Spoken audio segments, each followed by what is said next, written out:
Okay, I'm here. I'm live. Yay. New setup and everything. So, hello. Hi, Rachel. I see you there. I did notice your payment came in early, like always.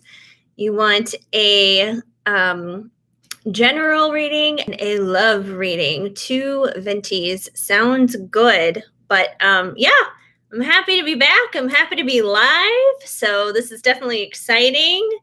And yeah, so welcome you guys. This is the new setup. This is literally in my office space here for doing readings specifically, and Shadow's back there behind me in his bed. So yeah, here we go. Hi, Melissa. Hi, guys. It's so good to be back. So I'm going to launch into it, just dive right in, let's get into this. Okay, so a general reading number one for Rachel.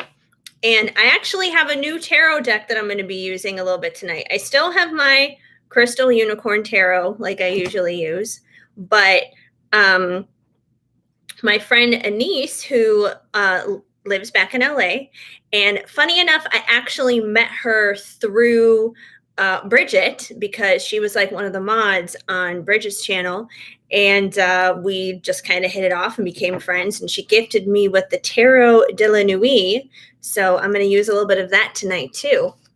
So yay, I'm excited to do the readings, Melissa. I'm just psyched. I'm ready to do this.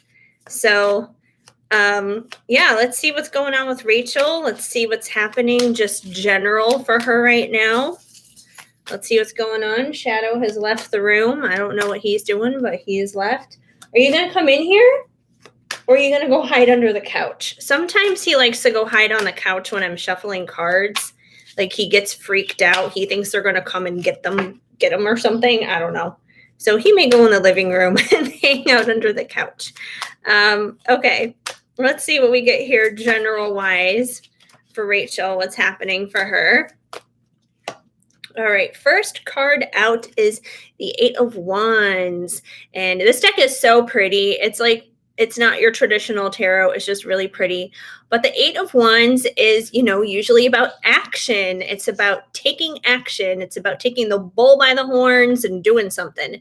So you may feel like called right now to take action upon something in your life, some kind of action movement. It could be relationship-wise or in your career. We're going to keep going with the cards to see exactly what this action may be in regards to. But it seems like there is some action that needs to be taking place, or should be taking place, or will be taking place. And now I'm like dropping all the cards. Oh, good, they didn't fall on the floor. I was like, oh my gosh, they're all gonna fall. Yeah, it is. It's a really beautiful deck. It's super pretty. And I feel like I'm very picky about my tarot decks for some reason. I don't know why. I'm not as picky with oracle decks. I think because there's so much variety out there when it comes to oracle cards. But I'm pretty picky about my tarot cards. I don't know why. I just am. So yeah, action happening for Rachel. Let's see what else is going on. Okay, we have the Four of Wands. So the Four of Wands, in a love situation especially, usually signifies union, coming together, that happy union and everything. So it seems like there could be action being made, or action that needs to be made towards basically your union, your happily ever after.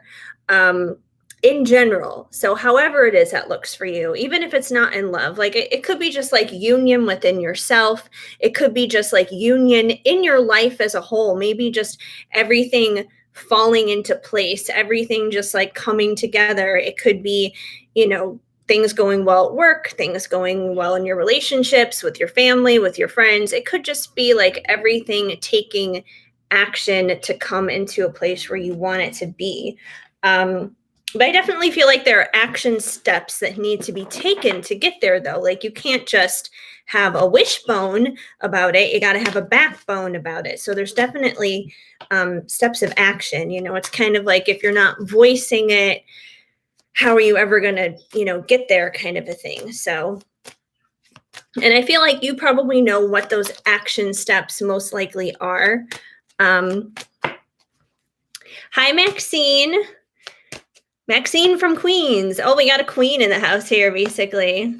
Welcome to the live. If you're interested in getting a reading, it's all in the description box, like basically how I handle my lives and readings and that kind of thing. But I'm very happy to have you here. Right now we're doing a reading for Rachel. We got the Two of Swords. So the Two of Swords to me is usually about being double-minded. It's kind of about like being stuck between two different thoughts, two different ideas, basically not knowing 100% which route you're going to take, kind of a thing. And if there is any hesitation in taking action towards, what you ultimately want with like your union of what you're searching for, it could be because you're a little back and forth in your head, maybe on different ideas and different ways to get there. And the thing that I noticed is whenever you're double-minded about something, whenever you're kind of like split between these two different ideas, nothing happens. There is no action that winds up happening.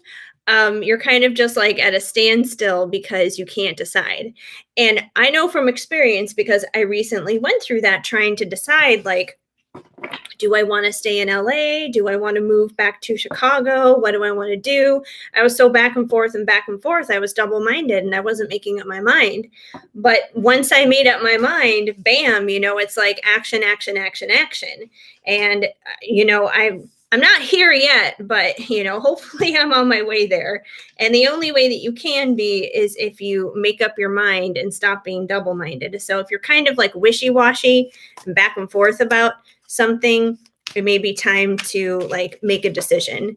And a lot of the times when we get stuck like that, it's usually because we're afraid we're going to make the wrong decision. And even if you do make the wrong decision,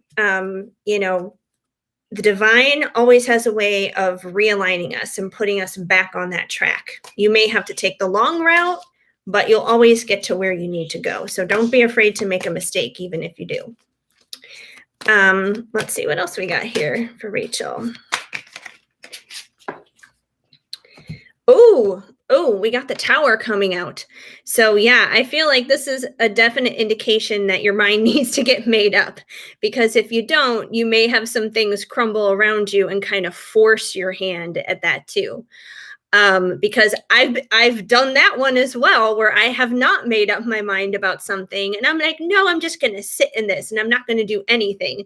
And then bam, the Tower came along and it hit me in the face. And that situation happened to me 5 years ago. There was a different apartment that I was living in LA.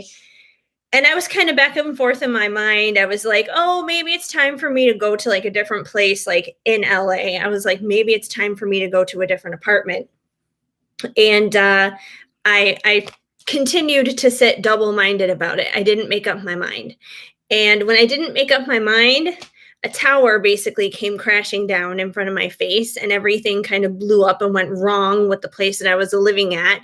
And it forced me to get out of there. It forced me to take that action, but it wasn't willing action. So I would say, I'm not saying that you're going to have a tower moment where things are definitely going to crumble, but I'm saying I feel like some decisions probably need to be made.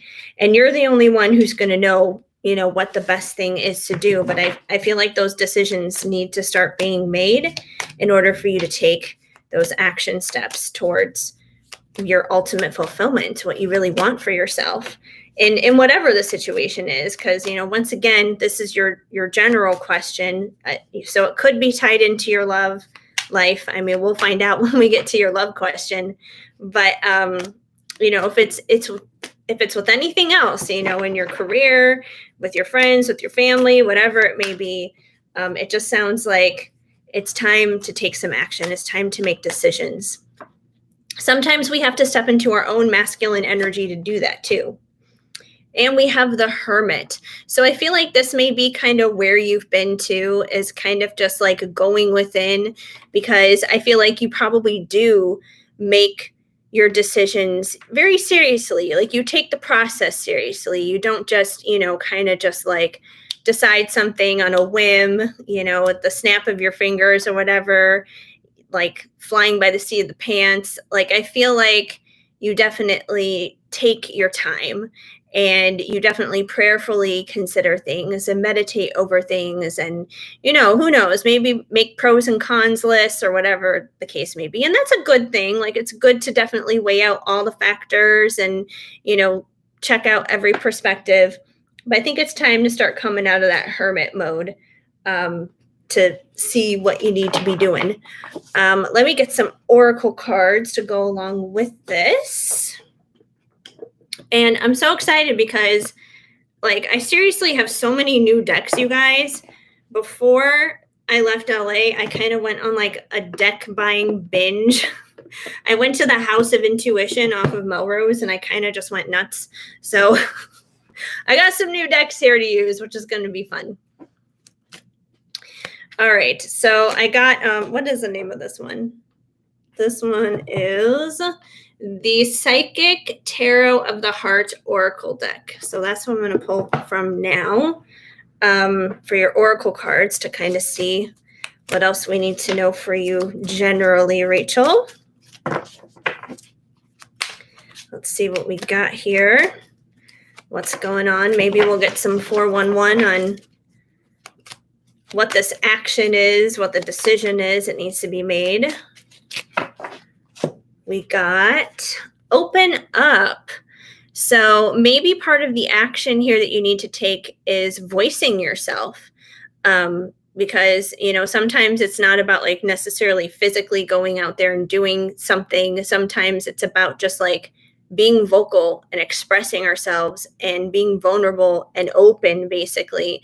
So maybe you need to like voice yourself about something or to someone about something. There's some situation. So that could be what some of the action may be. Maybe you've kind of been back and forth, like, should I or shouldn't I say something? And, like I said, if you don't, you may hit a tower moment here, but it seems like there's definitely this opportunity here to open up. And I feel like that's not just, in verbalizing what you need to say, but really just in being vulnerable too. Like usually if we're afraid to say something, it's because it matters, is what it comes down to. It matters. So there may be something that's been on your heart that you need to be open about, vulnerable about. And it can be scary. It can be scary to be real and raw and authentic. But, sometimes you just got to do it afraid. And I would know from experience, once again, because, I mean, hey, if none of these readings want to resonate for anybody else, it's kind of resonating for me too right now, because I've recently just done that actually myself. And cards really want to flip out right now. Okay. We also have Change Your Focus that came out.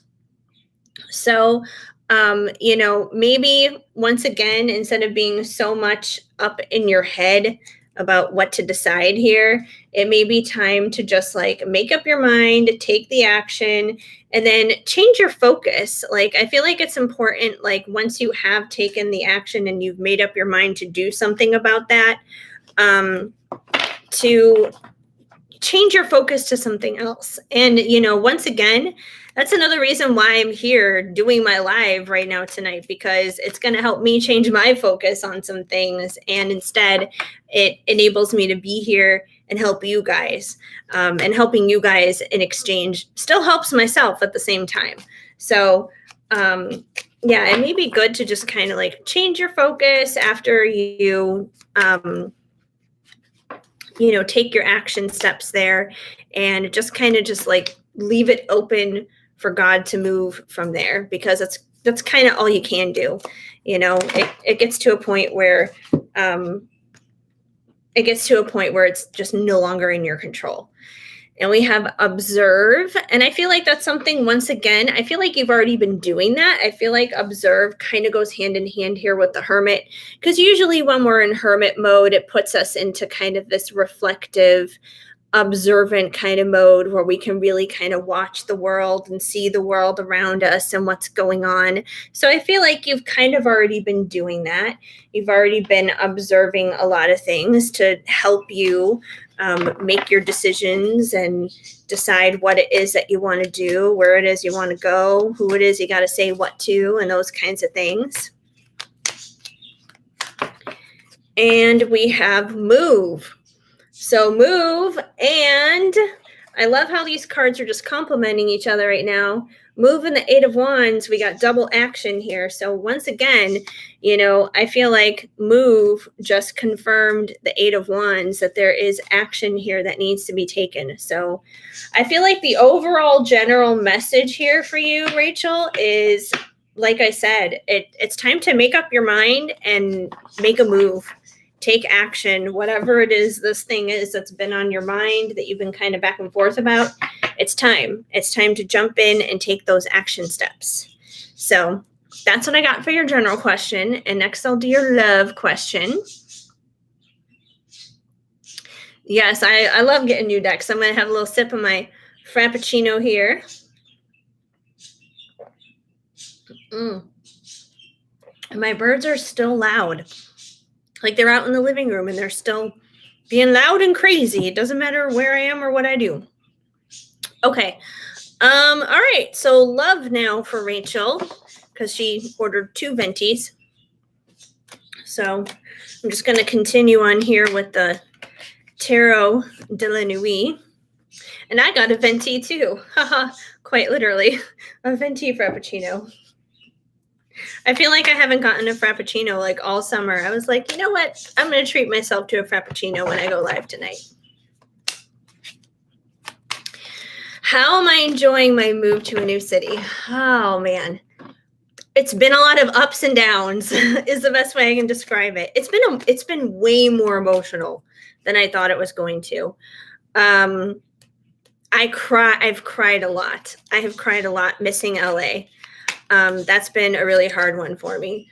I didn't realize how much I was going to miss it and how much I was going to basically go through a grieving process, because I've definitely grieved it. And I've lived out here before, but it's also been 15 years since I have. So I've really kind of adapted to the lifestyle and the culture that is in LA. So now being here, it's kind of like a culture shock.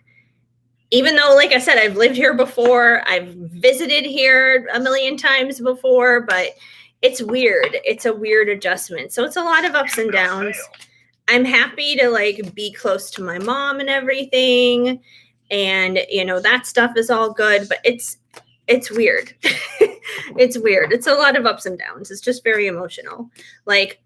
On moving day, when I left LA, I kid you not, I was just bawling my eyes out, driving down my street. It was ugly tears, like Kim Kardashian crying type tears. It was bad. And on top of that, I didn't sleep the night before at all. And then I drove all the way to Utah, which I don't recommend because I don't know how I did it. It was by the grace of God that I was able to get out of there.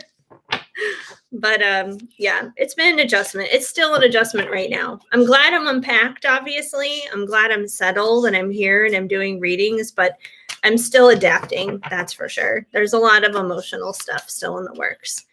But anyways, let me get back to Rachel here. Let's see what's going on in her love life. So we have the Queen of Pentacles. So I feel like this basically represents you as of right now, Rachel, that you are pretty much the Queen of Pentacles. And the Queen of Pentacles is someone who is very stable. She's solid. She's grounded. She's a good mother. She's a good wife. She is an entrepreneur. She's able to balance it all is what it comes down to. But she's super grounded. She doesn't have her head up in the clouds or anything like that. She's very stable. She's very reliable. So I feel like this is kind of the energy that you're in right now, that you are the Queen of Pentacles, and whoever you're dealing with probably sees you as the Queen of Pentacles. So that's a good thing. He sees you as someone who's very stable and trustworthy if you're dealing with anyone right now. Let's see what else is going on. We have the magician. So the magician, basically can manifest whatever it is that you want to have happen in your life. So, I don't know if the general reading necessarily made sense to tie into the love reading, but considering I know there was a lot of stuff for your general reading that was all about like taking action, making up your mind, and that kind of thing. Um, Maybe that's tied in because that's something that the magician would have to do. The magician would have to make up their mind and take the action steps in order to manifest what it is that they want. And in this case, it would be the relationship that you desire, the love connection that you desire. So, if you're currently dealing with somebody, I feel like you have the capability inside of you to manifest a good, solid, steady connection with this person. If there's nobody in the picture, you have the ability to draw that into you and be a magnet to pull in that person. Um, but 100% that ability is inside of you. The magician has all of the tools at their disposal to do it. They've got the wands, they've got the pentacles, they've got the cups, they've got the swords. They have everything they need. You have everything that you need. So you have the ability to either bring this person into your life or work out the situation that you're currently in with somebody right now. So they're definitely possible. Maybe that's, like I said, tied to that other reading where you got to take some action steps there. But we also have the world. So I feel like with the world, that whoever this person is that you may be dealing with, like, it's almost like they see the world in you, like you are the world to them. And, on top of that, the world can also very much so be about like just big changes that are going on. So there could be a lot of changes happening right now. And even if it doesn't seem like it on the surface, there's usually always stuff going on behind the scenes that we don't see, that we don't understand. So that could be a possibility too. Let's see what else we got here. Love-wise, we have the Five of Wands. So the Five of Wands, unfortunately, this isn't one of the more happier cards. The Five of Wands can definitely indicate some conflict going on here. And even if you look at this card, we have a man and a woman, and neither one of them are looking at one another. And, he's looking down, he's kind of like pulling on his hat, and, she's not crying. I was like, is she crying? No, she's not crying, but she's looking down. She's got her hands folded and she's looking down, and they're not very happy. And you can see that there's tension. There's tension between the two of them. So there could be a possibility that maybe you've been dealing with some tension dealing with somebody. And if you have, like I said, I feel like there's the capability for this to change with the world here. And you're the one who has the ability to change it because you are the magician. Like I said, I don't know if like the general part made sense for the love part, but at least for me, I can kind of see how there could be a connection. Like if there is tension, maybe you do need to open up and speak up and be vulnerable and take that action step to kind of like vocalize how you're feeling and that kind of thing. If that made sense with the general part, if that isn't connected for you, then I would say, it's time to explore where this tension is coming from, what's going on between the two of you, so you can look at how you could possibly change this as the magician. But it does seem like there's probably been some tension. There's probably been some conflict. Basically, it's like it hasn't necessarily, oh my gosh, now I want to burp out of nowhere. Like it hasn't necessarily always been an easy situation. And no relationship usually is. Nothing that's worthwhile comes easy. But hey, that's why we're here, right? That's why we're here, to pull some cards and at least try to navigate our way through this thing called life. Let's see. We also have The lovers. So, I mean, I do feel like there is a strong love connection there for you. Especially like I said, if you're currently dealing with someone and this person, there's like a lot of tension going on with this person, it doesn't mean that they're not your person, because they very well could be. The lovers is like a perfect pairing basically. So this person could be the perfect match for you, but they could be a little challenging, but they might be challenging for a reason, because usually someone who is good for us, they should kind of inspire us to rise higher and be better and stronger and all those other kinds of things. And it's possible you could be dealing with that person sometime. They could be challenging you. Um, Especially if there are certain areas in your life where maybe you have some like weaknesses and that kind of thing. They may be kind of pushing those buttons to help you grow and that kind of thing, which, is not fun. And we have the Ten of Pentacles, and the Ten of Pentacles is ultimate fulfillment as well. Usually this is in terms of material possessions, but since we are talking about love here, I do feel like you can have your ultimate fulfillment here with this person. It's going to take a little bit of working through that tension.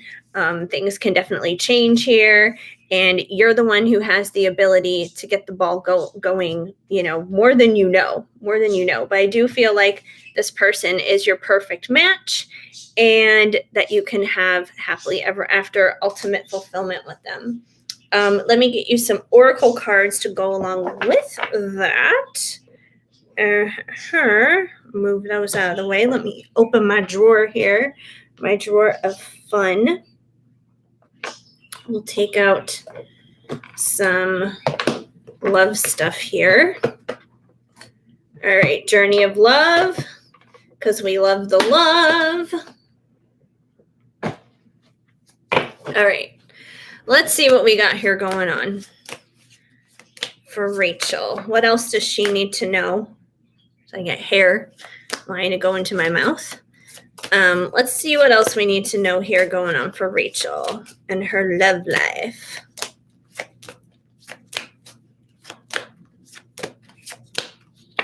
We have consistency. I promise to make it all up to you. So maybe some of the tension that you've experienced with this person has been a lack of consistency. Maybe it's like you'll reach out to them and then it's like they don't say anything forever and a day. And then all of a sudden, out of nowhere, boom, you suddenly hear from this person and it's like, oh, they're there. But then maybe they disappear again for whatever reason, again later on. And, they come in and they go out and this and that and the other kind of thing. I know, I've been there. But they do say that they promise to make it all up to you. So I feel like that once again ties into the fact that this person is your perfect match, and that's probably where some of the tension has been. There's probably been some lack of consistency. And if it's something that has been bothering you that, you don't agree with when they're like that, it may be time to voice that and say, hey, I don't like it when you like leave me left on red for like days or weeks or whatever amount of time that it is. Like, I would like to see some consistency, that kind of thing. We also have don't change a thing, natural. So I do feel like the person that you're dealing with finds you to be very beautiful.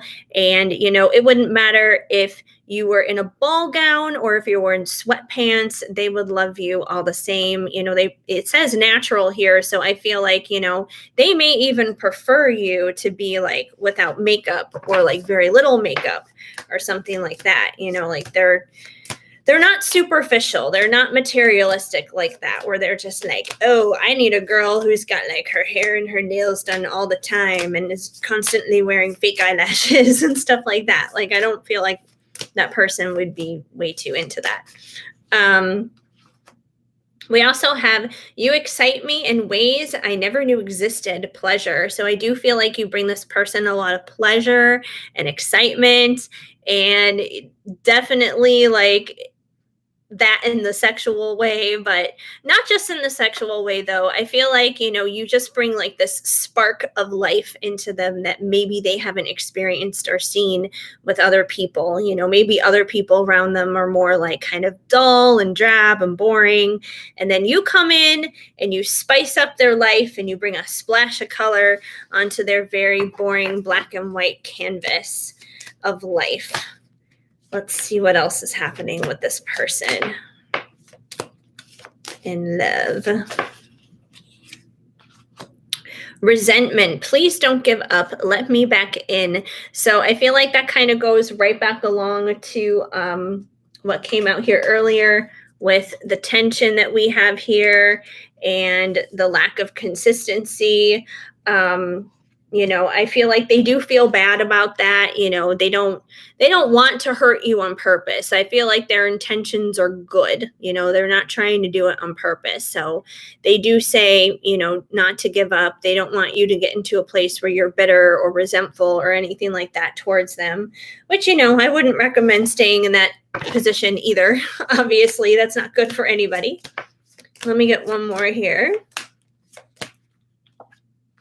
We have unconditional, I'll always forgive you. So, from that perspective, you got to think about it of, hey, each person has their side of the street to clean up. So just like you may get frustrated with them and there may be tension because of what they do dealing with you, there may be certain things maybe that you do that kind of irritate them. So, that's just where good communication comes in general. So you guys can be clear about each other's boundaries and what expectations you guys have for one another and things like that. But it says that, they'll always forgive you and they will love you unconditionally. So, that's a good thing. But that's kind of what I have going on here for you, Rachel. Hopefully that helps out and makes sense. Let me move these cards out of the way and we'll see what else is going on here. Let's see. I hope you feel better and start to do things that will bring you joy for sure. Maybe you can go to events and meet new people. Maybe, first of all, I'm not like, this is really bad, but I'm not even vaccinated yet. Like when all the vaccinations started rolling out in like April, I was just driving back to LA and, I was in LA April and May, and it wasn't enough time when I was there to like really get vaccinated or anything because, you got to space it out like the 2 shots or whatever. And I didn't have enough time before I was going to be like moving back here. And then I also had like a million and one things I had to do when I was in LA between like seeing people and saying goodbye to people and going to Disneyland several times and packing. I just didn't have the time. So now that I'm here, I'm still not vaccinated yet. So I don't know about going to events necessarily. I don't know. Like, it's really weird. People here are different too. So I'm kind of like hesitant about like going out and meeting people. I'm like, I'll just stay in my apartment and I'll hang out with my people online doing readings, which is so bad. I feel like I'm being so antisocial towards like human beings in the real world. I'm like, I'll just hang out with you guys.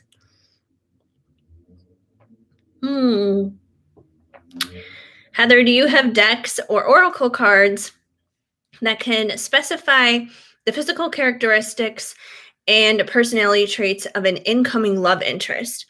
I do have a love deck that has some of those things in there. Yes, I do. It's not all those things. It's not all like characteristics and traits. There are other things in there too. But no. Where is it? Move this box out of the way. Yeah, I have the Amira's Love Oracle. That one has some of those things in there. Like I said, it's not all of those things, but there are some cards. Like there's like young male, old male, dark male, light male. Like there's stuff like that in there. So, or maybe like if the picture on the card resonated with like, oh, my guy kind of looks like the guy on the card kind of thing. So that's probably the closest one that I have to that type of thing. You're very welcome, Rachel. I'm so glad to be back too. I'm so glad that you came on by for a reading. Like, it's so exciting. So yeah, it's good. Let's see. Yeah, well, yeah, especially being indoors when it's like humid outside. And that's the other thing too. It gets humid here, and I'm not used to that. I'm not used to the humidity. So I'm like, no, I want to keep it like dry outside, please. But yeah. Okay, that's totally cool. I'm down for that. I'm just gonna check my phone, see if anybody else has come in for anything. Yes. Oh, Melissa, that's you. You got something. Let me just PayPal, don't crash. Don't crash PayPal. I had to like re-download the app before I even came on. It was like being all weird.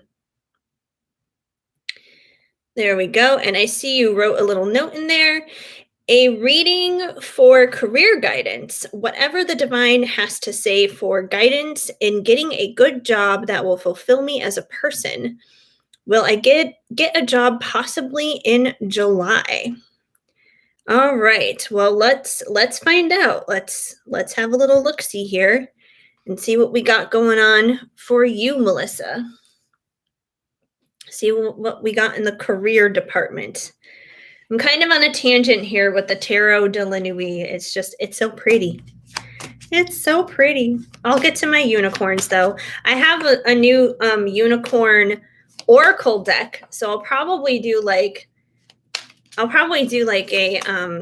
like an all unicorn reading at some point, like unicorn tarot, unicorn oracle, like just make it a very unicorny kind of video. Anyway, let's see. Let's see what Melissa needs to know dealing with her career. She gonna be getting a job that fulfills her. What's going on? All right, so we have the Hanged Man, which I feel like is probably where you've already been at right now. I feel like this is you now. You're probably in that Hanged Man position where you're literally just kind of hanging out, waiting for it to happen, where you're like, okay, ready for this job now. Where is it? But yeah, I do feel like you've kind of been in this waiting kind of energy, just kind of hanging out, waiting for this job. I also feel like though, while you've been waiting, like your perspectives have been changing because the Hanged Man can also like perspectives can change when you're in the Hanged Man position. And I feel like your perspectives have probably been evolving and changing where you know what it is that you want for a job. Like, you know what's going to make you happy. You know what's going to be fulfilling to you. You know, like what you're worth in terms of pay and time and all the other kind of stuff. So I feel like it's really given you time to know what it is that you want while you've been kind of waiting through it and figuring it out. And this Eight of Wands apparently wants to pop up tonight. We got a theme going on. I can tell already here. We got action. So, definitely take action to go find the job, which I feel like, once again, you've probably been doing. I don't think that you're just being lazy and sitting around not applying at places or anything. So, if you haven't, get to it, but it's definitely saying take action. So whatever that career path is that you're interested in, start putting out applications, start applying, start networking, start making contacts, whatever it is that you need to do. If it's something that's more of like an entrepreneur kind of thing where you're your own boss, start doing the tasks that you need to get your own business lifted up and out of there. So I feel like it's time to start coming out of that Hanged Man and just sitting around waiting and start taking some action steps so you can get that career, so you can get that job that you want. Because once again, sitting around is not going to bring it to you. You got to go out there and make it happen. Be that magician. It'd be funny if the magician came out now, but we got the Eight of Wands. I feel like there's definitely been a lot of stuff going on lately with movement and action, because even before I came out on here and even before I did this live, just for myself, I've kind of been like, and I usually don't pull cards very often for myself because I don't like reading my own cards. But I've kind of been doing that a lot lately since I've been settled, and a lot of like Eight of Wands moving kind of stuff has been coming out for me too. So I feel like it's definitely in the air. We have the High Priestess. So I definitely feel like you're in that High Priestess mode too. And once again, you know exactly what it is that you need and exactly what it is that you want for your career. Because, you know, the High Priestess, she's highly intuitive. She knows that she knows that she knows. She may not be able to explain it. She may not have any reasonable explanation behind it, but she knows. She knows her shit is what it comes down to. She knows it all. And people may not know what's going on with her, but she knows. And I feel like, once again, you know. So tap into that. Tap into that High Priestess. If you're confused about what the action steps are that you need to take, go within, get a little bit hanged, not too terribly hanged, but a little hanged there, so you can tap into that High Priestess and get those answers, because they're there. Like, you know exactly what you need to be doing. And we have the King of Pentacles. Which is kind of funny. I mean, you didn't get the Queen of Pentacles. I feel like the Queen of Pentacles would be you, but you got a king here. So there could be a couple possibilities here with this king. It could be that there is a male figure. There could be some kind of man who may come alongside with you and help you in this. Could be someone that you're going to work with. It could be someone that you're going to work for. It could be someone that could be hiring you.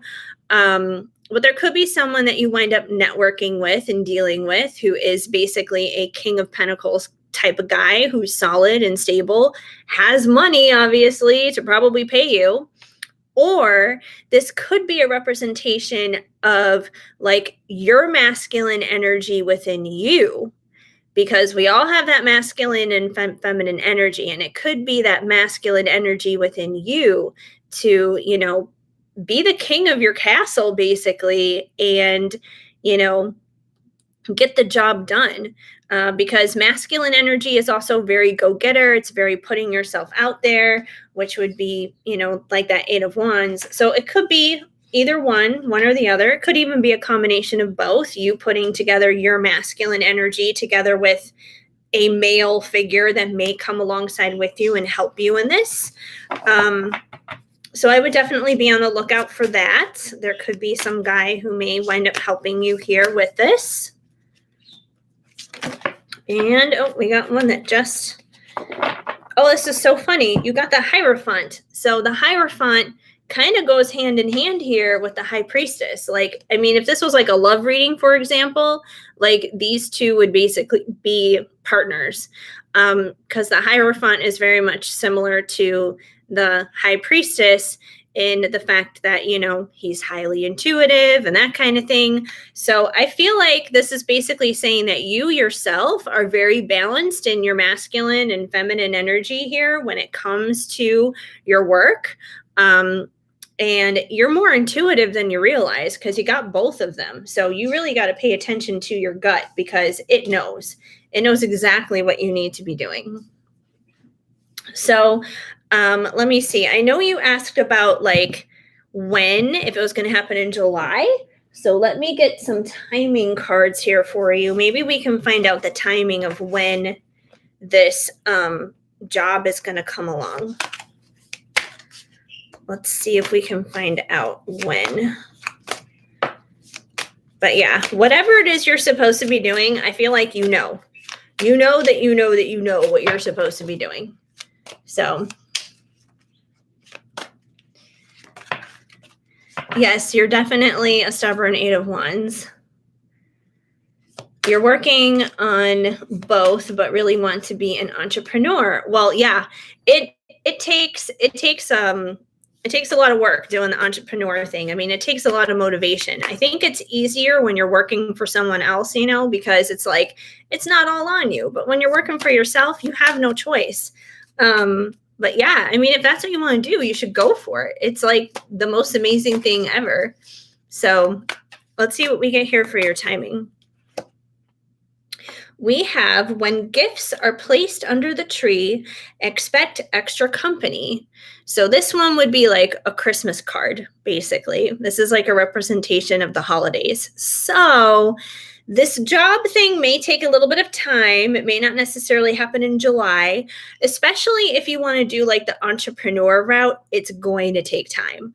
Like if you're gonna, like, let's say you're gonna launch something, you're gonna start something in July, you may not actually see the fruit of that until like Christmas time, like somewhere around there. And what was it? Like I heard this like a long time ago, like usually like when businesses first start, like any kind of business when it first starts, like usually after their first year they don't even ever make any kind of money, like they're basically in the hole after the first year. And then if they're able to like pull themselves out of that, obviously they can start making money, like maybe within like the 5-year mark or something. So especially if you want to do the entrepreneur thing, it's definitely going to take some time and some patience. So you may not see any results until around Christmas time, but you should get started as soon as possible. Otherwise it's going to get pushed further and further back. But let's see what else we got here. We have gather round, pray, gather round, raise a glass. Finally found enough time has passed. Thanksgiving celebration. So now you got Thanksgiving. So we definitely have a holiday theme going on here. We got Christmas and Thanksgiving. So at least I would say if you're talking at least in terms of success or in terms of actually seeing like money solidly, stably coming in, especially if it's like from an entrepreneur thing, it may not be until around the holidays. So the rest of the summer and the fall may be a little tight for the wallet. It may be a little rough. You may have to, really budget things out, use some coupons and stuff, but you may see results starting around the holiday season. So let's see what else we have. 333, ascended assistance, third element transformation. So I feel like with like the 3 thing, with like the third element thing, I do feel like you're going to be assisted in this. Like whatever it is that you're going to be doing, you're going to be assisted. Like, with that King of Pentacles that came out here, I do feel like, someone will probably come alongside you and help you, especially if you are doing like the entrepreneur thing. You have to network, you have to get to know people in your line of work. That's a good thing. So I do feel like you're going to have extra assistance coming about there. Let's see, just reading what you're saying really quick. Yes, I do, but I've been holding back due to fear. I'm scared of failure, so working on that. Yeah. I mean, the best thing I can say when it comes down to being scared of any kind of failure, whether it's in career or relationships or whatever it is, do it afraid. Just do it afraid, because you know what? The fear isn't going to go away. It's still going to be there. And then you're going to feel even worse if you don't do it. So if you're waiting to actually feel like doing it, you're never going to feel like doing it. Like, for example, I don't like going to the dentist. I don't like get excited and be like, yes, I get to go get my teeth drilled. I'm so excited. No one does that. But I know it's good for me. I know I have to. Like, I would prefer to have all my teeth, So I don't wait until I feel like going to the dentist. I do it anyways, even though I don't like doing it.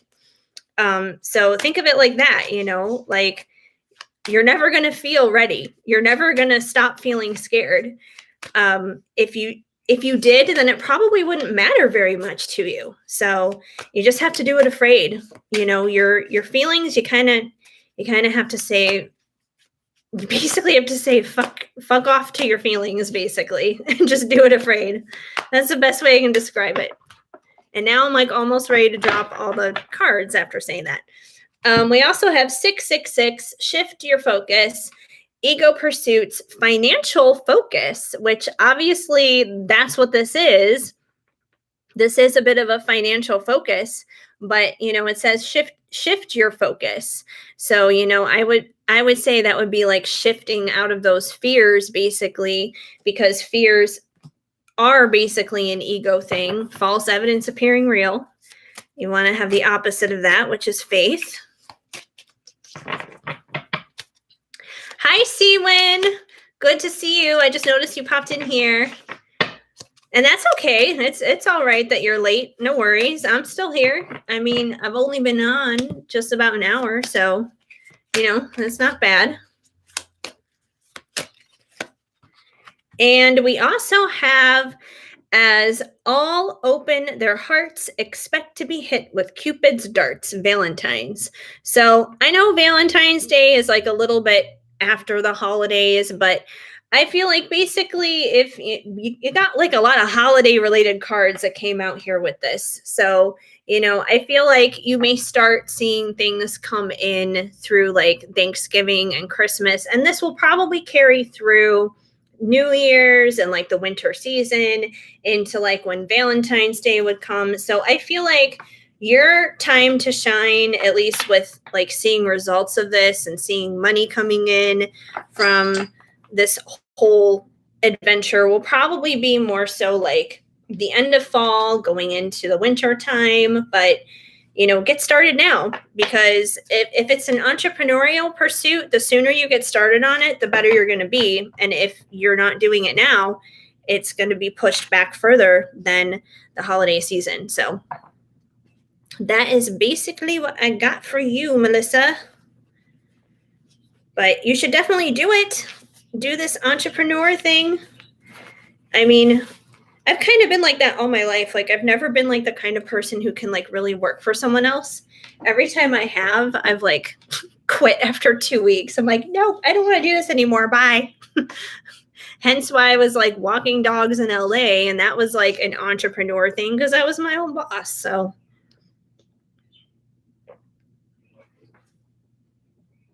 I don't know where my dog went. Speaking of dogs, he must be under the couch still. All right, let's see what else we got here. I know I got a Venmo. I heard the cha-ching. Oh, my phone wants to go straight to PayPal. Yes, PayPal, we're good. We're fine. Thank you, PayPal. Let's check out Venmo.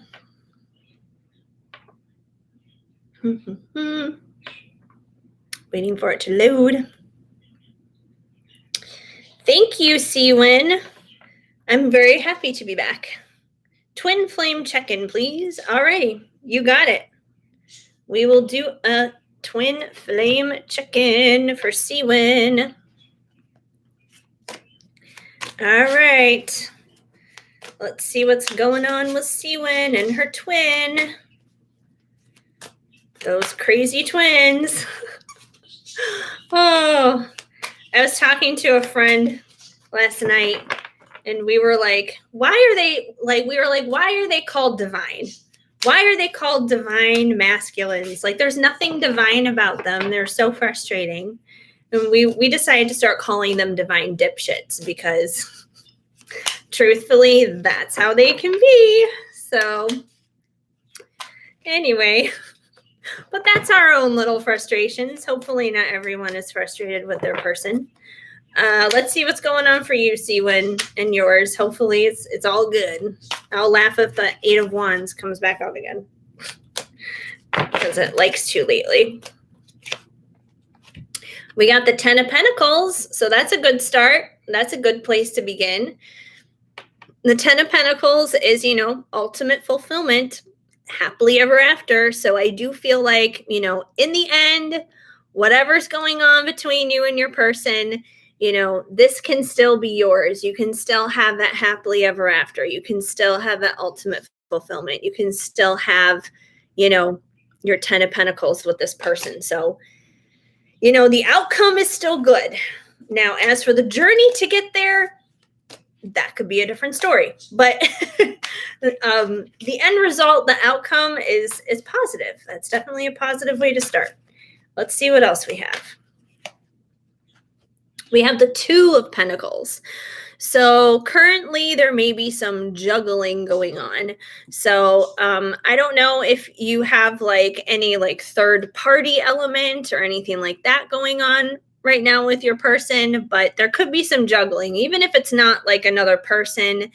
They could be kind of like juggling back and forth between you and something else. If it's not another person, it could be like work. Maybe they're just really busy working, like juggling a lot of things with their job.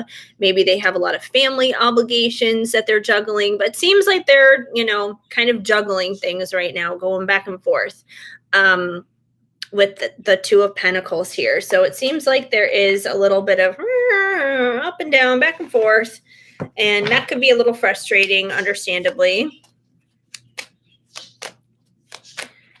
Let's see what else we have here. We have the Sun. So I feel like if, there has been anything that's been hidden in this situation, anything that's been kind of like a mystery or illusion, like maybe you don't know necessarily what they've been juggling. If you feel like they have been juggling, I feel like whatever has been hidden is going to be revealed. It's going to make sense. It's going to make sense to you. It's going to make sense to them. It's all going to add up. And not only that, but, the Sun does usually represent the masculine. So I feel like this is kind of just like, in a weird way, his way of kind of popping in and saying, hi, I'm your masculine. Like a little bit of confirmation there. Like, yes, we know you're a masculine. We know that. Thank you. Let's see what else we got here.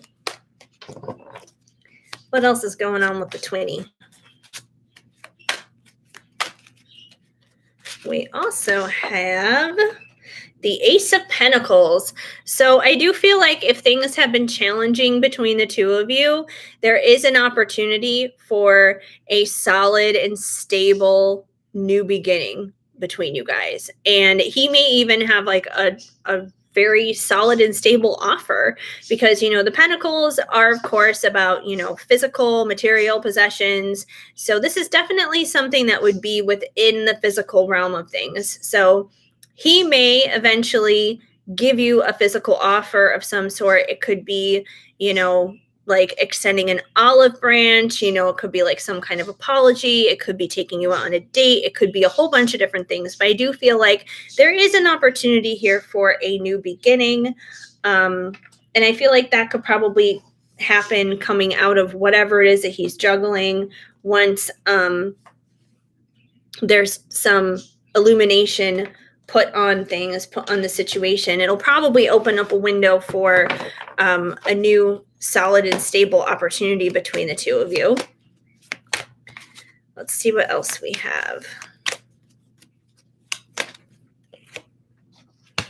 We also have the Page of Pentacles, which is very similar to that Ace of Pentacles. The Ace is kind of like that brand new start. And then, the Page, I usually see pages as, they're kind of like messengers. They're kind of like that youthful energy, like just in the beginning kind of thing.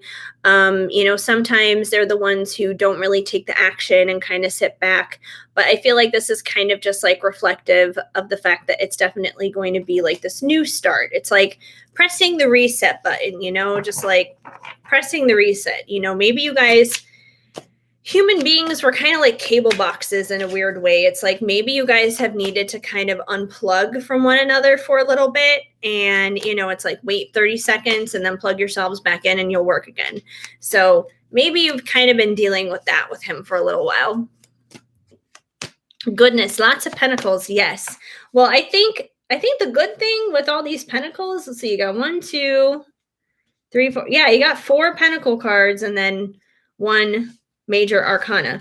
So with all these pentacles, I mean, I don't know if there's like earth properties in your chart or his chart, but there's definitely some earth energy there.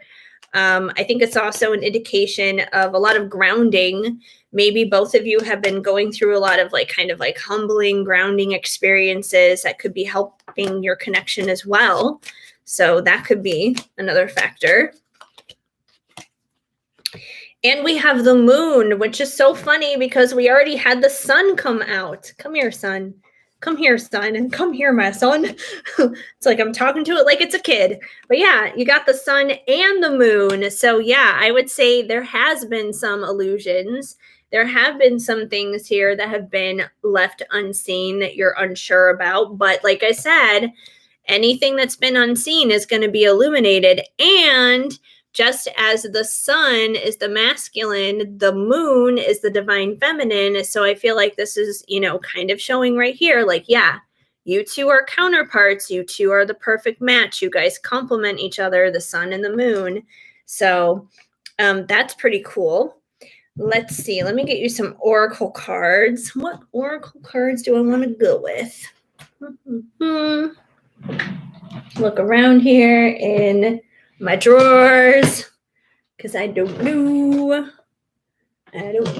You know what? I'm really feeling the Psychic Tarot of the Heart Oracle deck. I really like this one lately. I swear I've been using this one so much, so I'm going to go with this one because I'm just feeling this one right now. Yes, counterparts, 100%. 100%. All right, let's see what we got here for Seawind and her twin.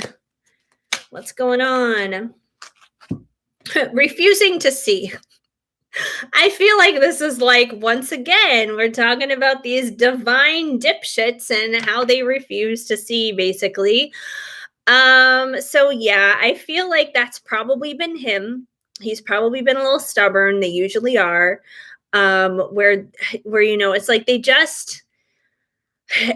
just refuse to see what's going on here with the connection or how it needs to come together. They're just really good at running is what it comes down to. They don't want to grow up. They're like a bunch of little Peter Pans flying around. But yeah, he may be having some issues here, just like refusing to see some things. And that could once again be tied to that moon energy here of the illusions that have been going on. When you refuse to see something, you're staying in illusions on purpose. So he could be kind of going through that right now. He could be refusing to see some stuff that he needs to. And if he doesn't, he's probably going to get a big smack in the face. We have the solar plexus chakra. So I feel like this may just be an indication here to, maybe for both of you, maybe you both need to work on your solar plexus. There may be some healing that needs to be done there. But also, the solar plexus is, of course, like our stomach area. So, I always think of, basically our gut with that. So I would say trust your gut. Trust your gut when it comes to him, because your gut is never going to lie to you. It knows. It knows better than you realize. So even if it doesn't make any sense, trust it. So really listen to your solar plexus. If you feel like it needs a little bit of healing there, do that. Listen to your digestive tract. We have change your focus, which I feel like, a lot of the times the feminine usually has to do.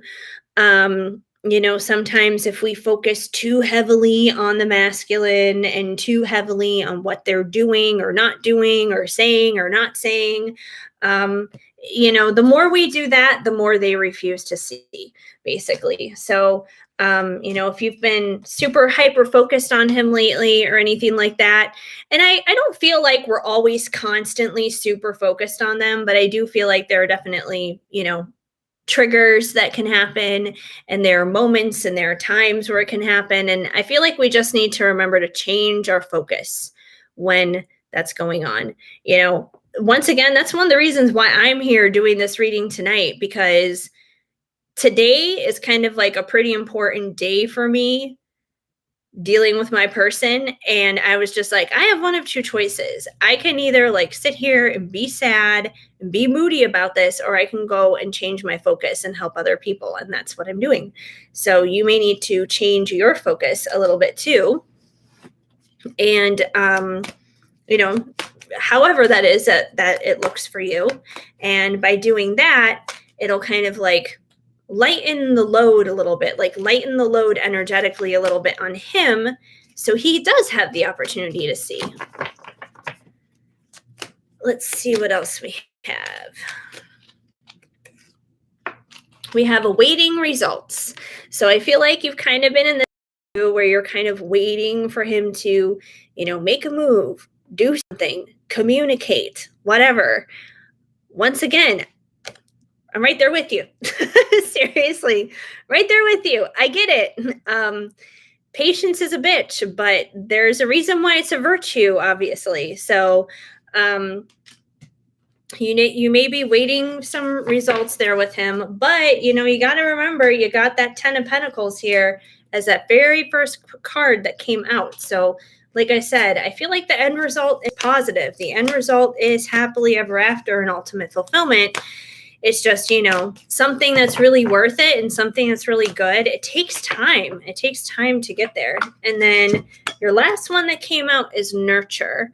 So I feel like, maybe the way you could change your focus right now is simply just by nurturing yourself. Do things that are going to make you feel good for you, outside of him. Like if it makes you feel good to go get a mani-pedi, go get a mani-pedi. If you want to go take a shopping day, do that. Go get a massage, go just do things to take care of you. Maybe you like being out in nature. Like this girl here, she's just kind of like enjoying the nature, go outside, take a walk, go to the beach, go to the mountains, do something for you. But I feel like definitely just like nurturing yourself and loving on yourself will definitely help. And yeah, so that's kind of what's going on there, Siwin. Hopefully that helps out. I get it. They're frustrating and maddening, but it happens. All right. Let me look at my phone. I saw it doing some things while I was doing the reading.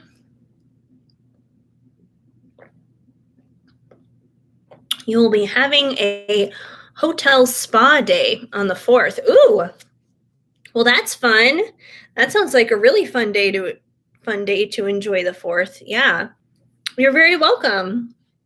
That's exciting.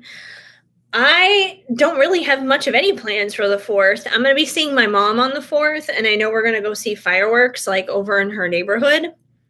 But other than that, I have no idea what I'm doing. Otherwise, just a lot of work. I've been doing a lot of work stuff. All right, I see there's more on PayPal. Melissa, I have to log back in real quick. YouTube keeps pausing me. Oh, that's frustrating. Hi, Rihanna. I'm happy to be back too. So yeah, it's exciting. It's good. First live back in a very long time. That's for sure.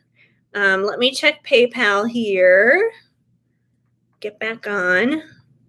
And Melissa, I hear you on that frustration with the logging out thing. There have been times where I've been live and then like it'll log me out automatically. And then it's like I'll have to have two different windows open basically because I won't be able to like see the chat and I'll have to have like a separate thing open for the chat. It's so annoying when it does that. So frustrating. Oh my gosh. Okay, I see we got a few things going on here. All right, so Melissa, I see you got 2 talls. What are my recent vivid dreams trying to tell me? Ooh, interesting. Okay. All right, vivid dreams. And let me see oracle wise here, what should we go with? Vivid dreams. I think I'm going to go with the Oracle of the Unicorns. Speaking of the unicorn oracles, that's what I'm going to go with. Alrighty. Yes, Rihanna, I noticed yours is in there too. So Melissa's 2 talls came in before yours. So I'm going to take care of Melissa's 2 talls, and then I will get to you, Rihanna. So that's what's up as of right now. Keeps pausing. It's okay. Did you get my Venti for love? Venti, hold on. I think it was a tall. I got, hold on. Oh, yeah, I did. I'm sorry. I didn't even notice it there, like, because there were so many, like, boom, boom, boom in a row. Okay, yeah, I see that. Okay. So I got 3 from Melissa, and then I got you, Rihanna, after Melissa's questions. So, okay. I'm going to do the dream one first, since that was the first one that I saw. Then I'll do your love question, and then the other oracle poll. So, okay. Vivid dreams. Let's see what's going on with these vivid dreams. Let's see what's happening here. I need to move this box out of my way. Over there, please. Thank you. Okay. Let's see what we got here. All right. What are Melissa's vivid dreams trying to tell her? Let's see what we got here. Oh, no worries. I get it. Dreams can be very strange, very weird. Hopefully the unicorns will have some input here for us. Okay, we have growth. Seek out a mentor or guide. Take baby steps as you grow. Be willing to learn from others. So with this growth card, I feel like whatever's happening in your dreams, pay attention to it, because I feel like it's definitely trying to teach you something. It's an opportunity for growth. So there's definitely like a lesson. There's definitely something you're being taught through your dreams. Let's see what else we got here. We got growth, lessons, teachings, that kind of thing.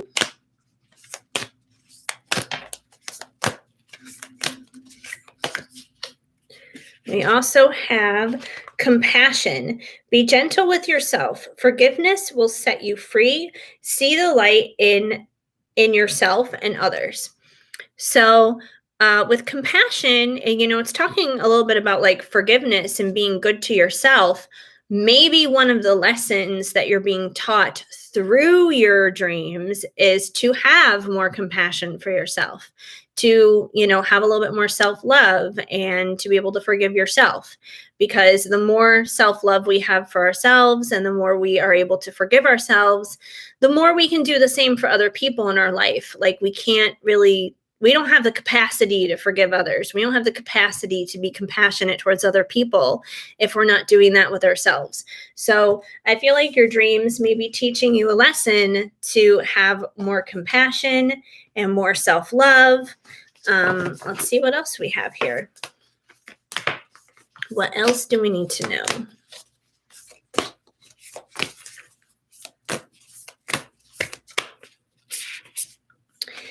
And we have balance. Take time to relax, indulge a little more or less, set boundaries with your work. So I feel like, once again, that kind of plays a part with the whole self-love, loving yourself, being kind to yourself kind of thing. Because when you do that, you are in balance. You're not acting like a doormat, kind of like letting everybody else just walk all over you. You put up your boundaries. But at the same time, your boundaries are not walls either, where you don't let anybody in, and, you're still there for people. It's all in balance. It's all in a way that is like perfectly good and helpful for both you and for others. So, once again, I feel like this is about self-love. Whatever's happening in your dreams, it's definitely about self-love. It's definitely about learning more about that compassion and balance within yourself is what it comes down to. Yeah, I love these cards. Once again, House of Intuition off of Melrose. That's where I got them. Like I said, I went on kind of a card crazy buying spree before I left. I was like, I'm going to get you and you and you and you, and you're all coming with me. We also have imagination. Envision a new reality. Give yourself permission to dream. Believe unlimited possibilities. So, the first thing that honestly came to my mind when I saw imagination was basically like our dreams are like, it's like the world that we live in, but like in so much more of a crazier way. So I feel like whatever's been going on in your dreams, especially if they've been so vivid, is it's kind of like, I feel like it's probably taken a lot of your like day-to-day regular everyday life, and then it's just like added all this extra stuff like from your imagination basically. It's like, it's almost like if you were to be walking down your street, instead of just seeing like a regular tree, you would suddenly see a tree that has like purple feathers growing out of it or something like that. So it's like taking your world and making it this whole new thing. So I feel like that may be a part of what's been going on a lot lately in your dreams. But I feel like it's there to like help you open your mind and expand your mind to these new possibilities, especially if you do want to do things like the entrepreneur thing. That takes a lot of creativity. It takes a lot of using your imagination. It takes a lot of thinking outside the box. So you definitely may be experiencing like new ways to open your mind basically through your dreams. And we also have past lives. Release your past life karma. You are an old soul with deep wisdom. Healing your past lives will raise your vibration. So some of what's coming through in your dreams is probably stuff from your past lives. And if it's not like stuff directly from your past lives, it's things that you're supposed to be learning from them. And it's to help you obviously in this lifetime to just like release some baggage and understand some things, and maybe in a sense find some closure from things that have happened to you from way long ago. So I don't feel like the dreams that you've been having lately are bad or anything like that. They may be vivid, they may be strong, but they're definitely delivering messages to you. And I know with your previous question with like the career stuff, you had that Hierophant and High Priestess that came out, basically indicating the fact that you are highly intuitive. So I feel like you just need to really pay attention to what's happening in your dreams, because that's a part of your intuition. That's a part of that inner knowing coming out, trying to tell you what's up. So yeah, there you go. You're a writer. You rely on your imagination and what's around you. Well, yeah, basically perfect. Yeah, definitely use that imagination. That's going to help you a lot. You had a dream from the 1960s about star-crossed lovers yesterday. Aw, that's so sad.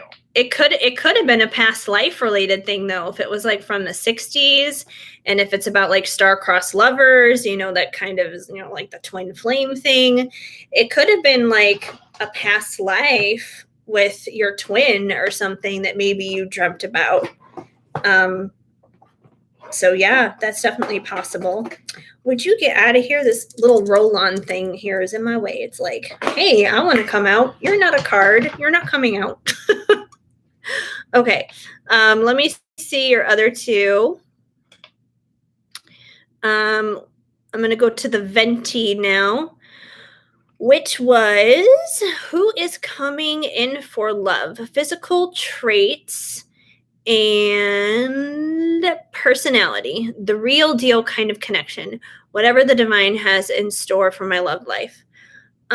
Well, the real deal could be a twin flame, or I'm going to hope for you a soulmate, because twin flames are bitches. So a soulmate is so much more enjoyable. Hmm.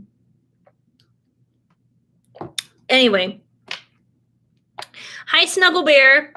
Yes, I do have spots open. So if you're interested in getting a reading, just follow the instructions in the description. Send your payment to either PayPal or Venmo. And right now I'm answering Melissa's questions. She had 3 in a row. So I'm on her second one right now. And then after her is Rihanna. So if you submit a payment, you would be in after Rihanna. So there you go. Anyway, so let's see. This love thing here for you, Melissa. Physical traits, personality. Okay. Let's see. Let's see what we get here. And that one was a Venti. Yes. Okay. Alrighty. So let's see what is going on for Melissa. Let's see what's happening here.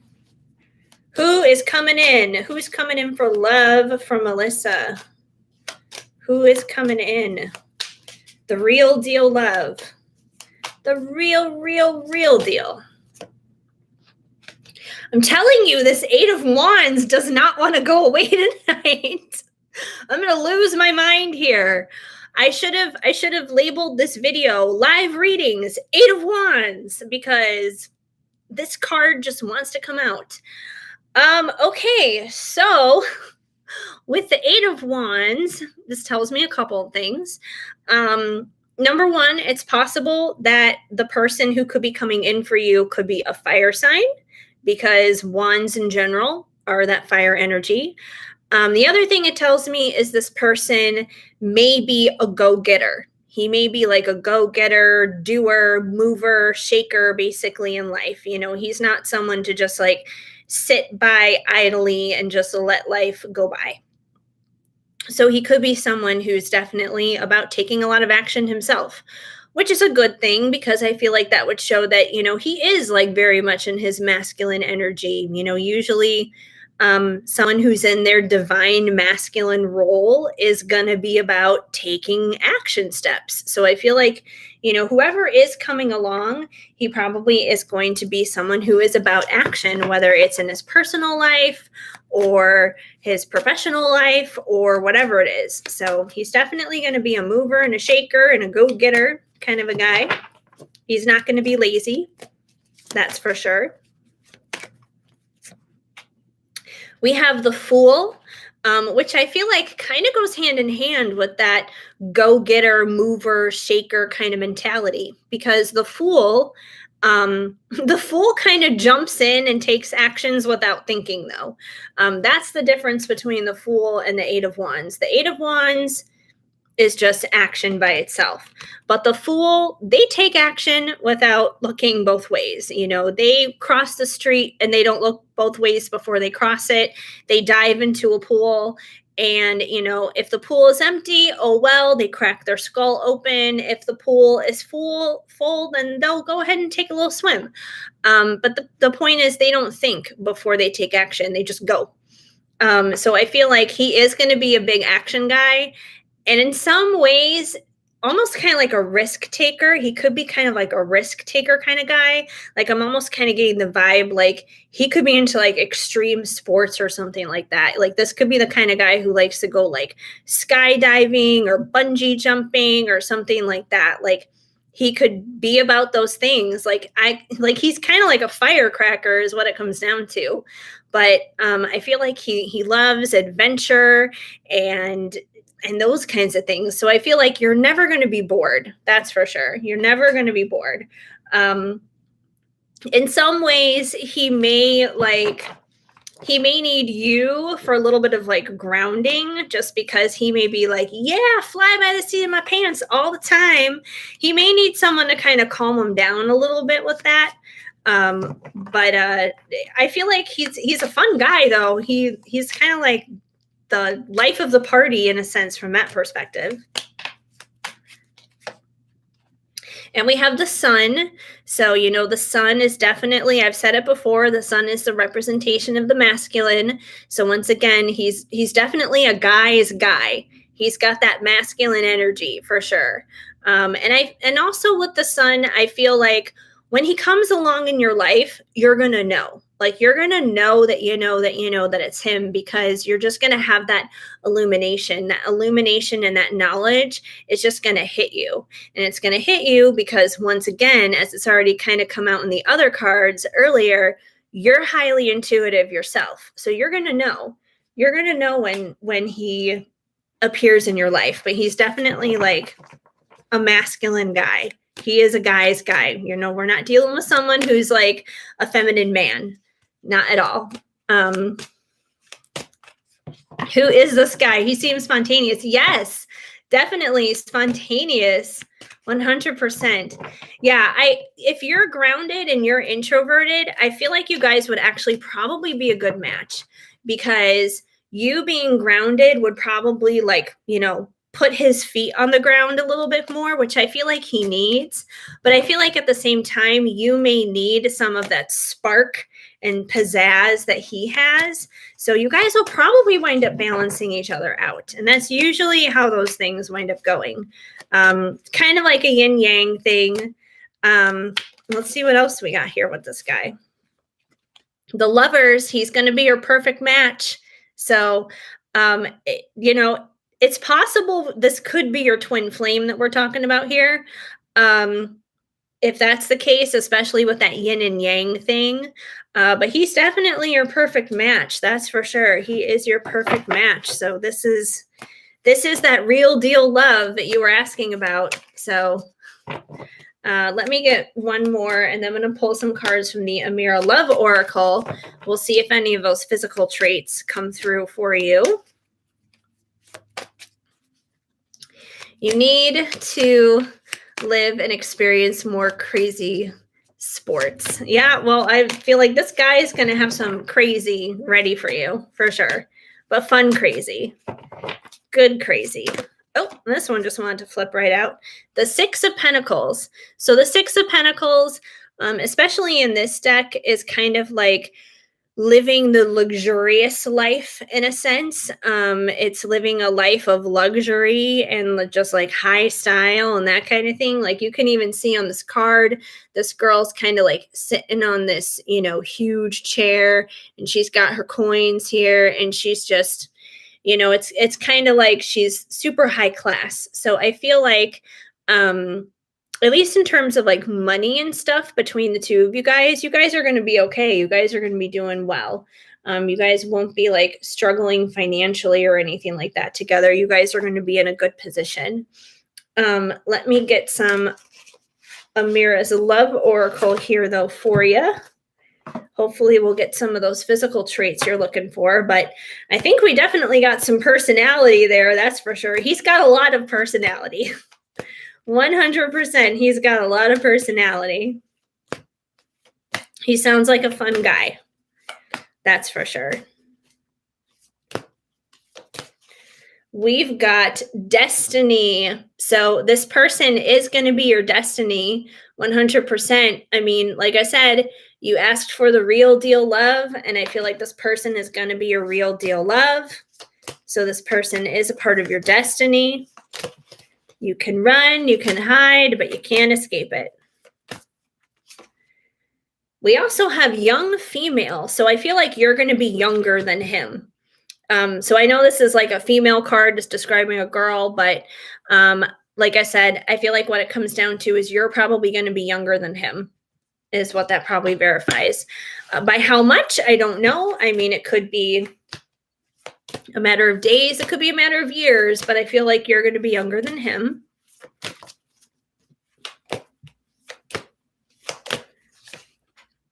We have past love.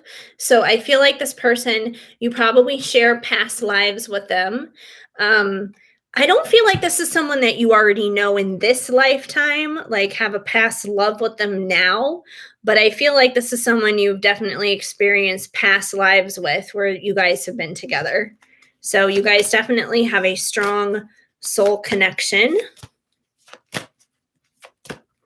And I feel like you're just going to recognize him when you see him. It's going to be like one of those things where it's like you guys first meet and you'll be talking for a few minutes and it's just going to click with you and you're going to be like, I know we've only been talking for like 15 minutes, but I feel like I've known you my whole life, kind of a thing. We have children, so I feel like children are going to be in the cards for you guys too. So, either one of two possibilities. He may have his own kids maybe going into the situation, and if he doesn't, I feel like you guys are going to wind up having a family together. You'll start a family and you'll have children together. So I feel like children and family is definitely going to be happening for you guys. However that looks, whether it's from him, you guys having a family together, adopting, whatever you decide to do. But I feel like kids are definitely in the cards. And we got past life that came out as well. And I feel like, once again, that just confirms what came out earlier with past love. So you guys had past lives together where you guys were together. You guys were lovers in past lives. You guys had previous romantic connections in the past. So this is a very strong bond. Once again, I am getting that twin flame kind of vibe here, especially with the past lives and the past love and the lovers that came out. So yeah, I'm definitely getting that twin flamey kind of vibe. And friendship. So I feel like when you meet this person, when you guys first connect, you guys are going to start off as friends. It's not going to like just instantaneously take off into a romantic thing.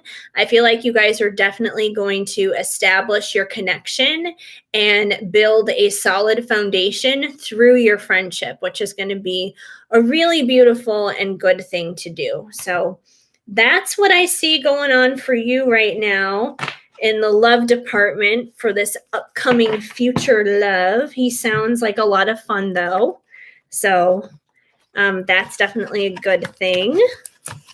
Let me move these cards out of the way. And then I know you got one more oracle pull. I got to read the question so I know what oracle deck to choose from. So you have the chills. Yeah, I mean, the right one will definitely give you the chills. I mean, they'll give you chills everywhere, basically. You feel like at Atlantis or something. Yeah, that's possible.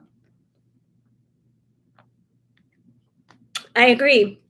That's the way it should be. Marry your best friend because, it's like all the heat and all the passion that you have with somebody. Like, of course, physical attraction and all that stuff is important and it's good. But you got to have that foundation. Without that foundation, sparks and fire can only go so far. Okay, let me look at your third question. Okay. Who is William to me? Not sure about him. He is an enigma. William. Okay, let's see. Yes, a strong foundation for sure. Let me see. William, what cards do you want me to use for you, William? So many different options for William here. I think I'm going to go back to the Psychic Tarot for the Heart Oracle deck because I'm digging that deck lately. Let's see if we can find out who William is. Which is really funny because I don't even remember what it was. It was one of those websites. I did like a random card pull thing, like one of those like online ones where you could like do like a card pull. And it was hosted by some angel or whatever like that called William. So now I get all these emails from William about my reading or whatever. So that's what I think of when I see that. I'm like, oh, it's that automated email that I get like every day from William. Oh my gosh, that's funny. All right, Snuggle Bear, you sent your payment. Awesome. And this is Melissa's last question that she sent in. And then after that, I'm taking Rihanna's question and then should be you after Rihanna, Snuggle Bear. So some guy I'm trying to forget, but signs keep coming up about him, so I am confused. Okay. All right, well, let's see what comes up for William here. William, who are you? What do we need to know about you? Giving and receiving. So, what I get out of this is maybe there's got to be some kind of like contractual, like spiritual contractual agreement between the two of you, because if he's someone that you can't really like get out of your head and you keep getting signs about him, usually any kind of spiritual contract involves some kind of form of giving and receiving. So I feel like there is a spiritual contract with him. What kind? Not sure yet. He could be a karmic contract, a soulmate of some sort, soul family. We're going to see. But I do feel like there's an exchange. There's an exchange going on there. Especially energetically, considering you've been getting signs and stuff. So there's definitely an energetic exchange that's going on. Let's see what else we get. We have well-deserved reward. So with well-deserved reward, I feel like William, how do I describe it? I mean, I don't think he's necessarily like the fire spontaneous guy or whatever, but I do feel like there's some reward that is supposed to come out of the situation with him, like something positive. There is something positive that is supposed to come out of your connection with him, something good. That could be the thing that you need to receive. Basically, there's some kind of like positive thing that's supposed to come out of that, something maybe that you need to learn or understand, or but there's definitely a positive thing that's supposed to come out of that. We also have third eye chakra. So with that, you say you've been getting a lot of signs dealing with this guy. Pay attention to what you're seeing. Pay attention to what you're seeing right there with that third eye, because the third eye knows. So once again, you got to trust that intuition. I feel like your intuition is very strong, that it does know like why those signs are there, what they mean. You know it deep down. You got that high priestess in you. It's come out already before. So I feel like and you know that he's there for some positive reason. There is a positive reason there. There's a well-deserved reward there. So yeah, let's see what else we got. But that third eye knows all. And I don't know about you guys, but sometimes like my third eye will just like pound. When I get really bad headaches, it's always like right here, like right literally where my third eye is. It drives me nuts. And I don't know if it's just because I do this like all the time and I'm always pulling cards for people or what it is, but I don't get headaches like anywhere else. It's not like it's in the back of my head or the side of my head or anything like that. It's always boom, right there. It is so annoying. Which is funny because I just pulled third eye and now we got refusing to see. And, his third eye is right there. It's right there on the card. So I feel like, once again, what the deal is here with William, but you may be refusing to see it. Like, your third eye knows, your third eye sees it, but you may kind of be blocking it out. There may be a reason you're trying to block it out. So there may be a little bit of something stubborn going on within you where you don't want to like see it, you don't want to acknowledge it, kind of thing. Yes, feels like telepathy sometimes. Yours gets itchy. I've never had mine get itchy, but oh man, the headaches. Oh, they are killers. Like sometimes it's like debilitating, and then I'm like, I can't even do readings right now because I just want to like put pressure here, and that's the only way I can like stop it is to put pressure there. What was I going to say though about the William thing? Oh, the telepathy thing. Yeah, I know a lot of people usually think that telepathy automatically means twin flame. And yes, of course, like you do have telepathy with your twin flame, but I am one of those people who believes that you can have telepathy with anyone that you have a strong connection to. So if you have someone in your life who is, soul family, for example, they're just like a soulmate to you. It doesn't even have to be a romantic connection.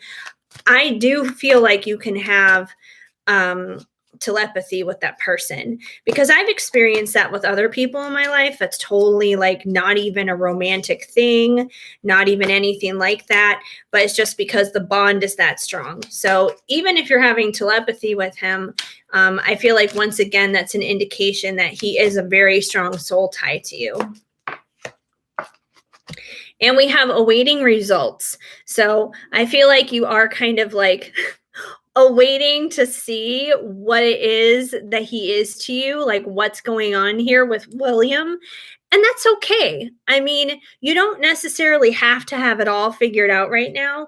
In the meantime, you may just kind of have to like follow the signs, follow the trail, see where it takes you. I think the most important thing is as long as those signs are coming in is to not put up a block to them, to not refuse to see, to kind of just let your third eye do its thing, allow your third eye to guide you, even if it gets a little itchy. If it gets itchy, maybe it's trying to tell you something. But yeah, I would say just keep following the trail because I don't feel like he's there for a bad reason. Yeah, and then you also got seek that came out. So the best way to seek is, once again, follow the trail, follow the signs, put it together. Because I feel like whatever it is at the end of it, you are going to find a come here card. I do feel like you're going to find a reward at the end of it, that it's a positive connection. It's a positive reason. So just kind of let it take its course and follow it and see where it goes. I think it'll be fine though. I think it'll be good. So yeah, that's what I got for you, Melissa. But I really appreciate all the questions, that's for sure. And I obviously don't mind answering them. So let's see. So I think I got all your questions now. I'm just double checking because I don't want to miss any, obviously, before I move on to the next person. William, vivid dreams, love, career. We did way earlier. Okay. So Rihanna, you are next. What is your question? I don't know if you mentioned it already. I'm just going to scroll up and double check. You ordered a Venti. I see that. Okay, I don't think I've seen your question yet. And it's not in PayPal. So just waiting for Rihanna's question. It's a Venti, though. I know that much. And I have my Venti.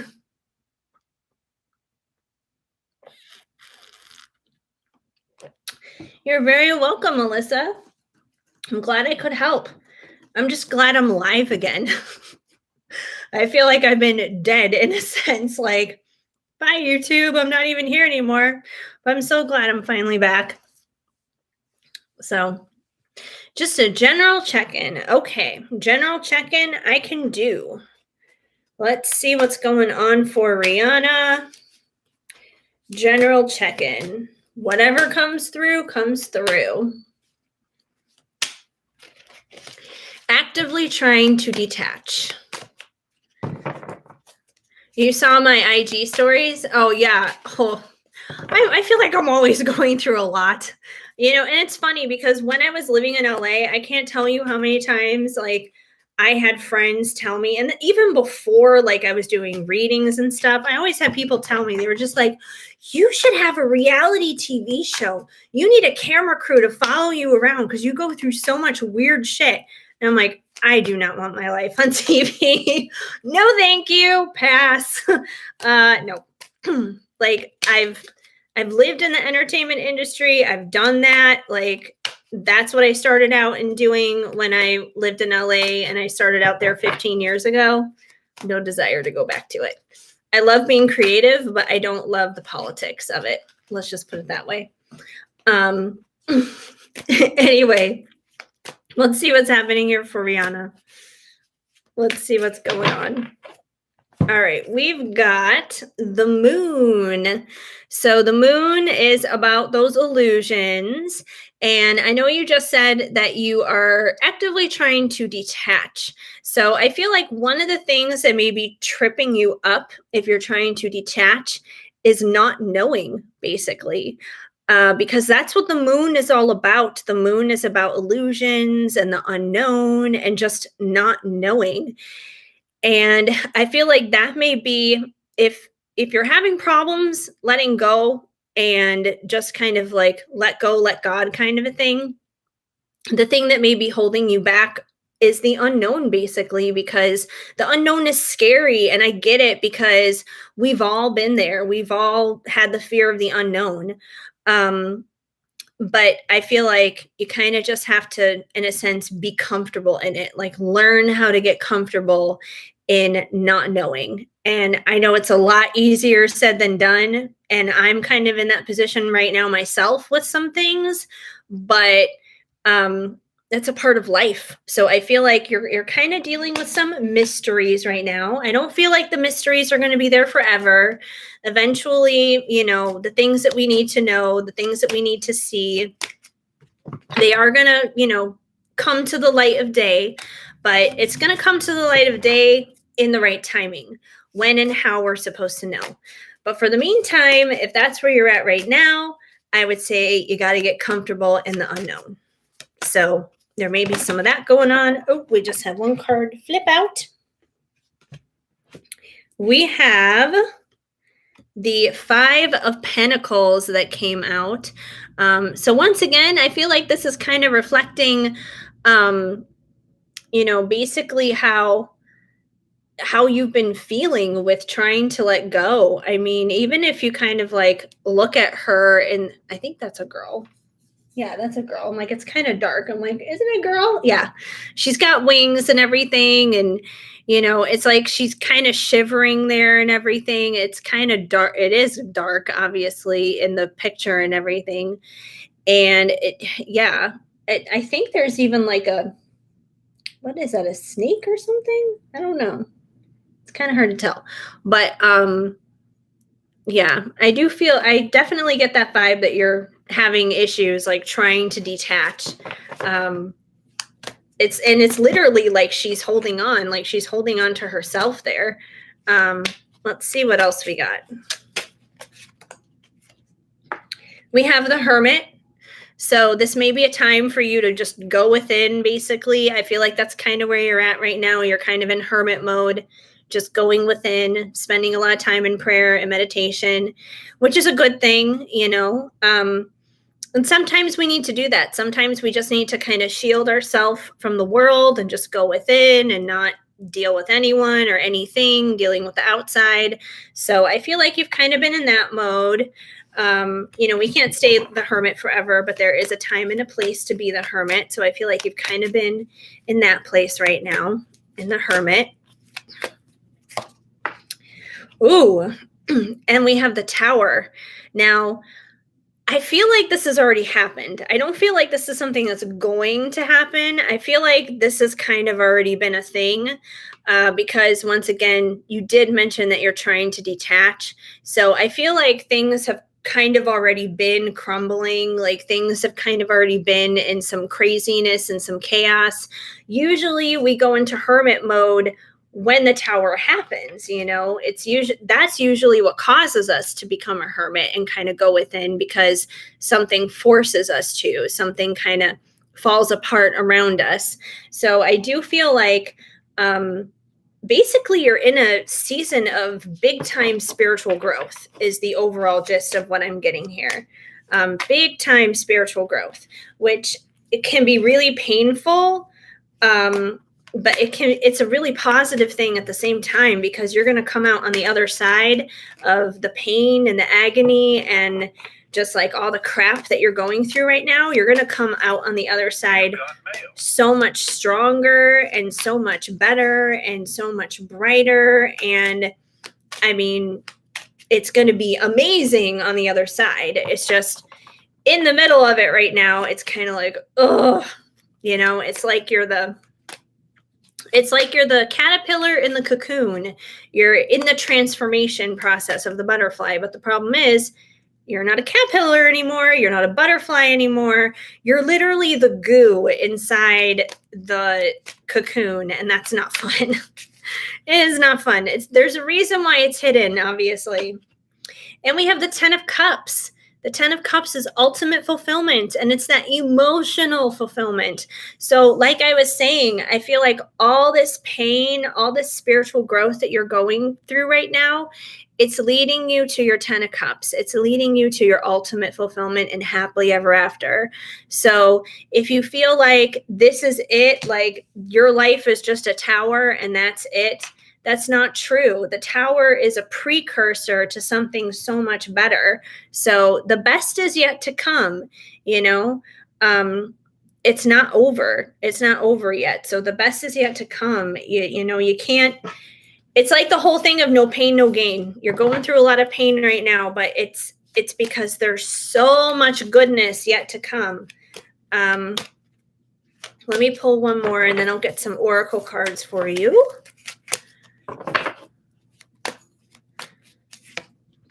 And we have the Chariot. So, you know, the Chariot to me is kind of like the exact opposite of the Hermit. You know, the Hermit is going within, the Hermit is just kind of like hanging out, not a lot of action, that kind of thing.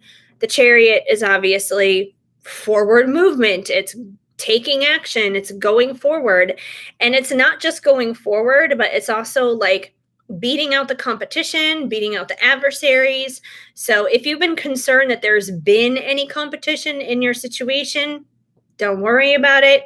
It's going to get out of the way, or it's going to get run over, basically. So you're going to be okay. I feel like, you know, eventually a time is going to come where it's going to like switch overnight, like unexpectedly. You're not even going to realize it. And it's going to go from nothing, nothing, nothing, nothing, nothing in hermit mode, all of a sudden to vroom, the Chariot is going to just take off. And then next thing you know, you're sitting pretty here with your 10 of Cups. So yeah, like I said, no pain, no gain. That's for sure. Your life is fantastic, just no romantic love. Well, I feel like that's, you know, that basically is, you know, dealing with the romantic love. Is what it comes down to, because if there's no romantic love, that could be where, you know, the tower and all the other kind of stuff is tied to. You know, you can have an amazing life with everything else, but you know, sometimes it's like if that romantic love isn't there, it feels like, you know, there's something missing there. It's nice to be able to share your life with somebody else and to, you know, experience all those fantastic things that you're already experiencing, but with that partner in crime, you know. Big changes happened about a month ago with career, etc. Well, the tower could be in regards to that for sure. I mean, the tower is definitely about changes, that's for sure. But you know, once again, at least with the love thing, if you've been in kind of like hermit mode with that, where there's not a lot going on with that, I feel like that's going to change. It'll eventually go from pretty much nothing to suddenly there's going to be some action, there's going to be forward movement, and you'll get your 10 of Cups, because, you know, the Cups, once again, is about emotions and love, which I wouldn't necessarily put together with the career thing. And boom, voila, you'll be there. So 0. Well, not forever, not forever. You know, give it some time. Let me get you some oracle cards here too, and let's see what we got going on. Let's see what we got. Let's see what we have here. We have clarity of belief. So one of the things that you could be experiencing right now, you know, at least in the meantime, while nothing is happening on the love front, is maybe you're just experiencing like what it is that you truly do want. You know, clarity of beliefs could be just like clarity of what you really want in a relationship, like clarity of, you know, this is what I expect out of a partner. This is, you know, like my preferences, this is where my boundaries would be, and that kind of thing. So you could be in a time of, kind of clarifying that while nothing is happening. Being in the hermit mode with that could definitely give you some time to kind of reflect on those things. Let's see what else we have here. We also have crown chakra. So I do believe, as a whole, in general, with anything in your life right now, you probably are getting downloads, downloaded right there into your crown. So I do feel like you're getting a lot of that. So I would just say pay attention to the signs, synchronicities, those kinds of things that you see, because, the universe is always talking to us, whether it's about, our love life or our career or whatever it is. There's always signs, there's always clues being given to us. So I would say definitely pay attention to those, because you're definitely getting downloads, you're definitely getting insights. So just, keep your eyes and your ears open. Choose your battles. So I know you said your life is going fantastic right now, but, as you know, life can basically, like, shit can hit the fan at any given moment. So I would say, in order to keep it fantastic, in order to keep things going well, choose your battles wisely, whether this is in work or in love or in your friendships or your family or whatever it is. Sometimes it's better to take the high road than it is to, be petty and kind of just like get into things, which is something that I have noticed since I've moved here. I have seen some people who have very different beliefs about some things than I do, and I don't say anything about it, and I just kind of leave it alone, and I'm like, okay, just walk away. It's not worth it. And sometimes it's just better to do that and take the high road than to get into it. So, not to say that you're doing that now or anything. I don't feel like you are, but I feel like that's just kind of like a piece of advice. Like, hey, this could be something that could happen down the line. Like, someone may come along who's a little irritating or something, and you may just kind of have to like don't choose your pride is what it comes down to, because our pride is usually the one who gets petty and gets into the battles and that kind of thing. So just choose your battles wisely. And we have teach. So I feel like just in general, you have a lot of good like insight and wisdom and knowledge that you've been through of what you've experienced in your life that you can impart upon others. Whether it's spiritually or, maybe alongside people dealing with your career, or, just to like be giving your friends advice or whatever the case may be. But you definitely have lessons and experiences to share with others and to teach others, to help enrich other people in their lives. Probably like even times that you have gone through hardships and everything, you have something to give to others, to share with others, for sure. And we have confront. So I feel like this is basically kind of like confront your fears. Once again, I know you said everything is going fantastic, and that's great, but that doesn't mean that we don't ever experience fears or things that we need to go through. Maybe some of the fears revolve around the love life, considering the love life is kind of right now. Really? I'm sorry. My dog just lost his shit out of nowhere. Now he's setting off the furbo. Shadow, quiet. I don't know what he's barking at. I just got one of those furbo cameras, and he just lost it. And now my phone is letting me know, your dog is barking. Your dog is barking. I know he's barking. I don't know what he's barking at. Anyway, apparently Shadow wants to confront something. What else is new? But yes, getting back to my train of thought here about confront. I feel like this is once again like about confronting fears in general, or, if it's like with your love situation, it could be just like confronting that. I know you said here it's like 0 or whatever, but go out there and kind of like take the bull by the horns and get into that chariot and make it happen. If that's what you want to have happen, so you can have that 10 of cups. But yeah, so that's kind of what I got here going on for you as a whole, Rihanna. So hopefully that gives you a little insight on what you need to know. Anywho, I know Snuggle Bear, you're up next. And Shadow, I don't know what you're doing. I hope you stop barking. Oh man, there's still crap stuff, of course, but overall great. But fears of being fully happy in love. Time to go outside. Thank you. You're very welcome.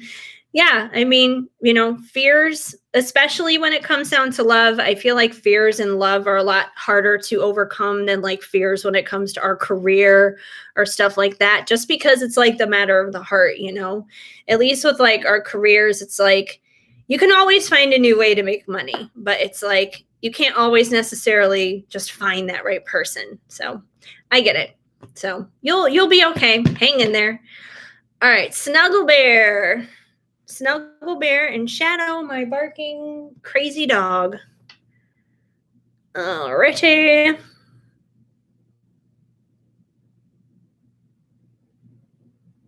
Let me refresh PayPal. All right, Snuggle Bear, I got you. You got a Grande. And what was your question?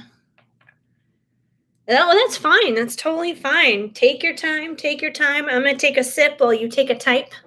So that's all good.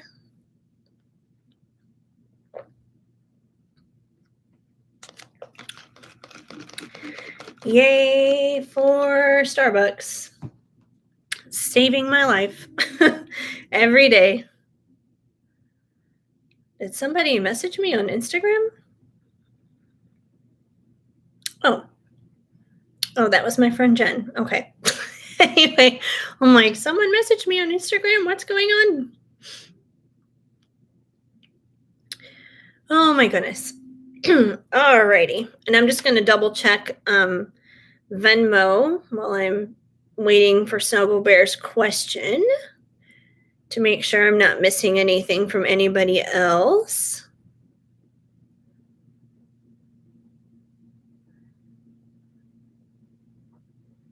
Okay. All right. Cool. All right, Snuggle Bear. All right. Yes, Lexi. Well, Snuggle Bear, Lexi, however you want me to call you. You are an Aries interested in a house. The people leasing the house said that it depends on how they feel about the person getting the lease. I wanted to know if I will get the house on Beverly Street.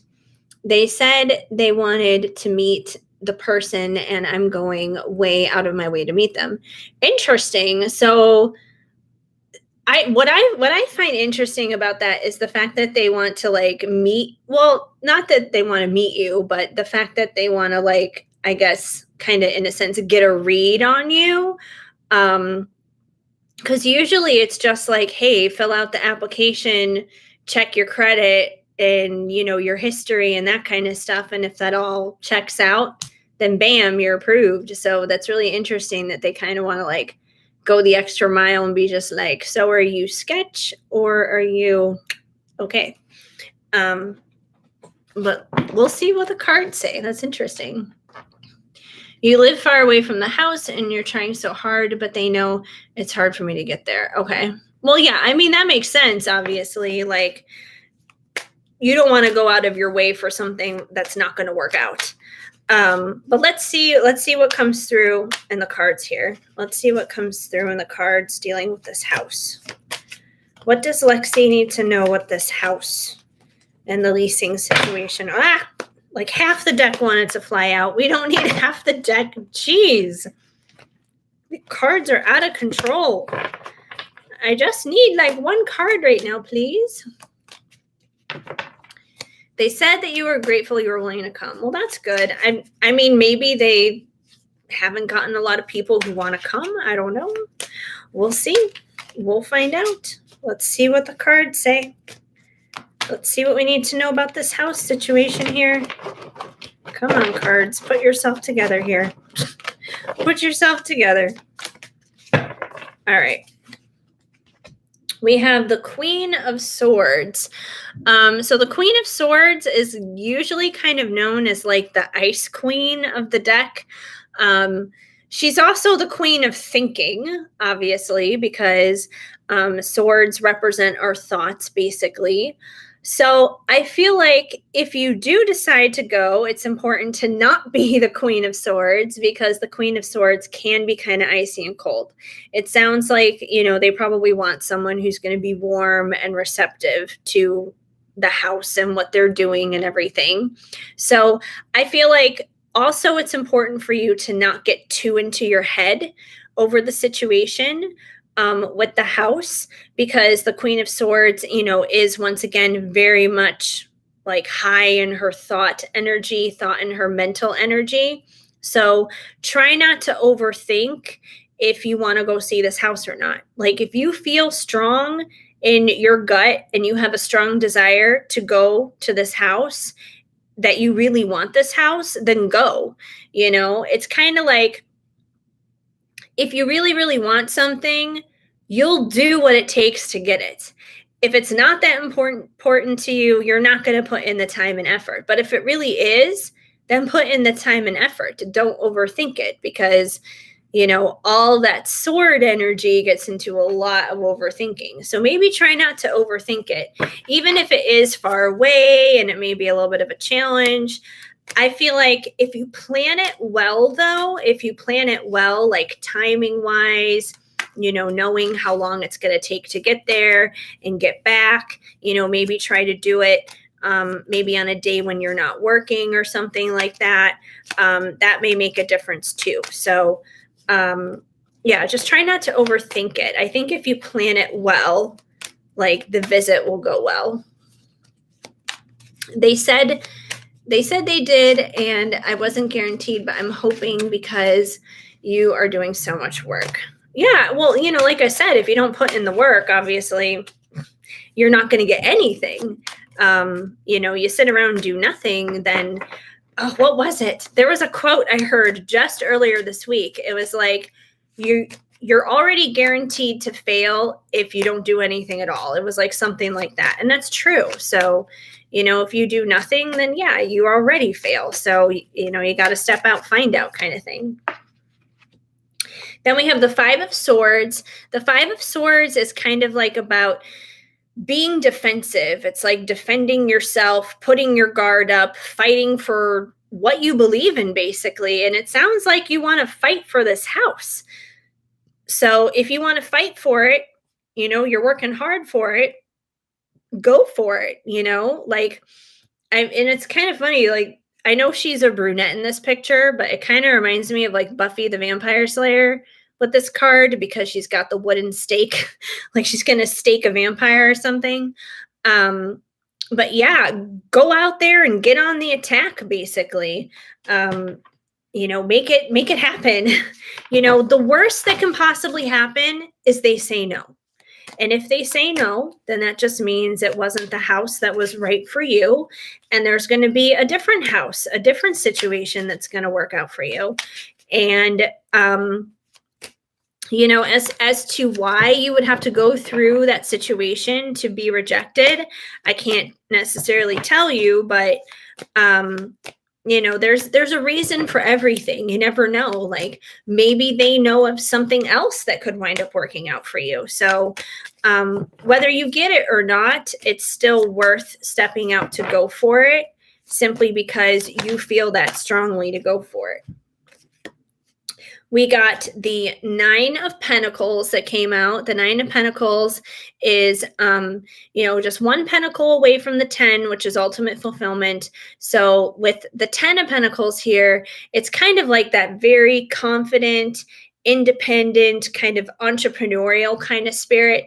So I feel like you've got that confidence, you've got that independence and that strength in you to once again, like go out there and fight for what you want. You want that house, you go get that house. Don't get locked up in your thoughts over it.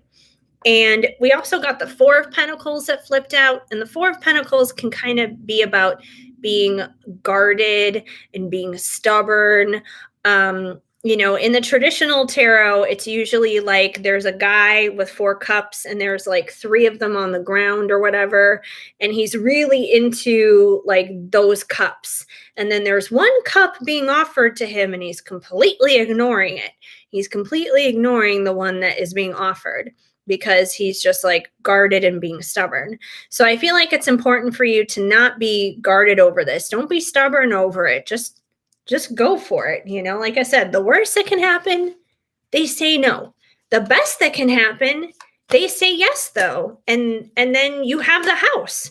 But you'll never know unless you try.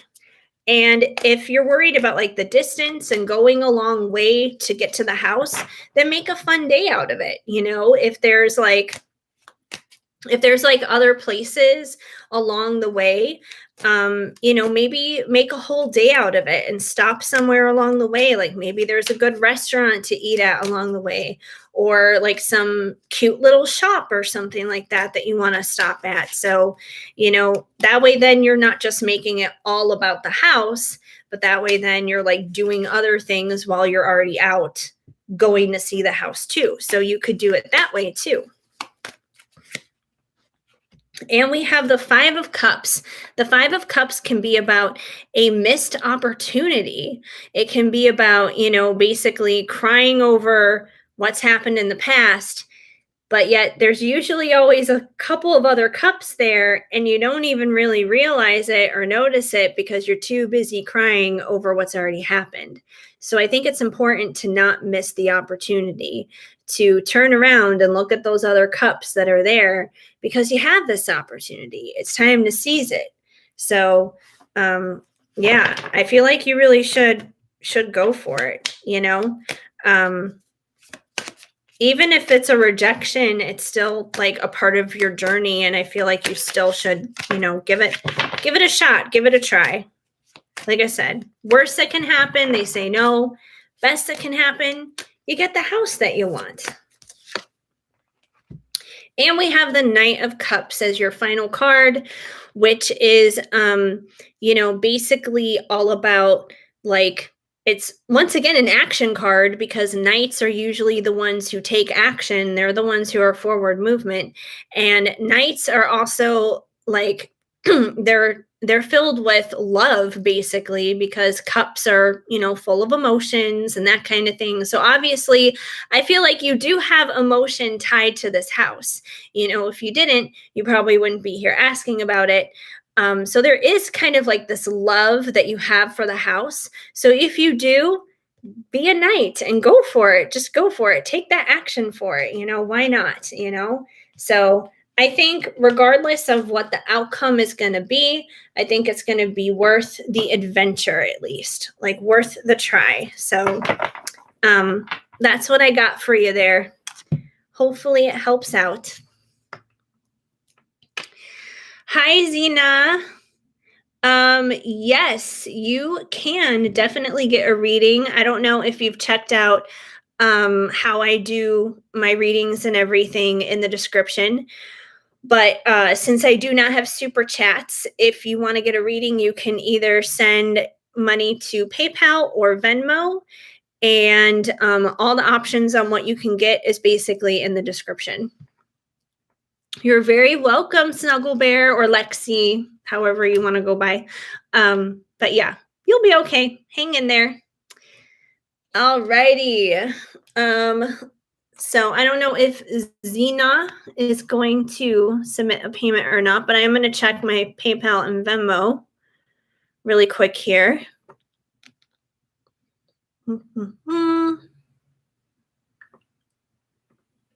Just to see, make sure I'm not missing anything.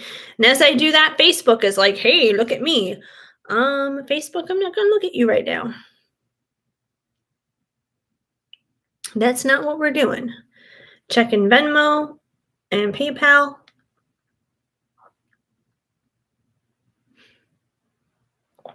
Okay. Refresh. Just want to make sure I'm not missing anybody. Okay. So we're basically up to speed here, unless Zena wants a reading through PayPal or Venmo. But until then, I guess I can basically just pull like a little general poll for who's here. I can do that. And like I said, I've really been digging this deck lately. So I'm just going to go with the Psychic Tarot of the Heart Oracle. I don't know why. It's been a good deck to me lately. When I was reading the description of it in the House of Intuition, it was talking about like, oh, this deck is really good for like clarity and relationships and stuff. And since I know a lot of people always want to know about relationships, I was like, yeah, this is a good one to get. So let's just see for whoever is here right now what we need to know in general. What we need to know in general. We have change your focus. And I know this came out earlier tonight for a couple of people. So it seems like that's definitely in the air. So if you've kind of been like had a one-track mind on something that you shouldn't, it's time to change your focus. That doesn't mean that whatever that thing isn't important.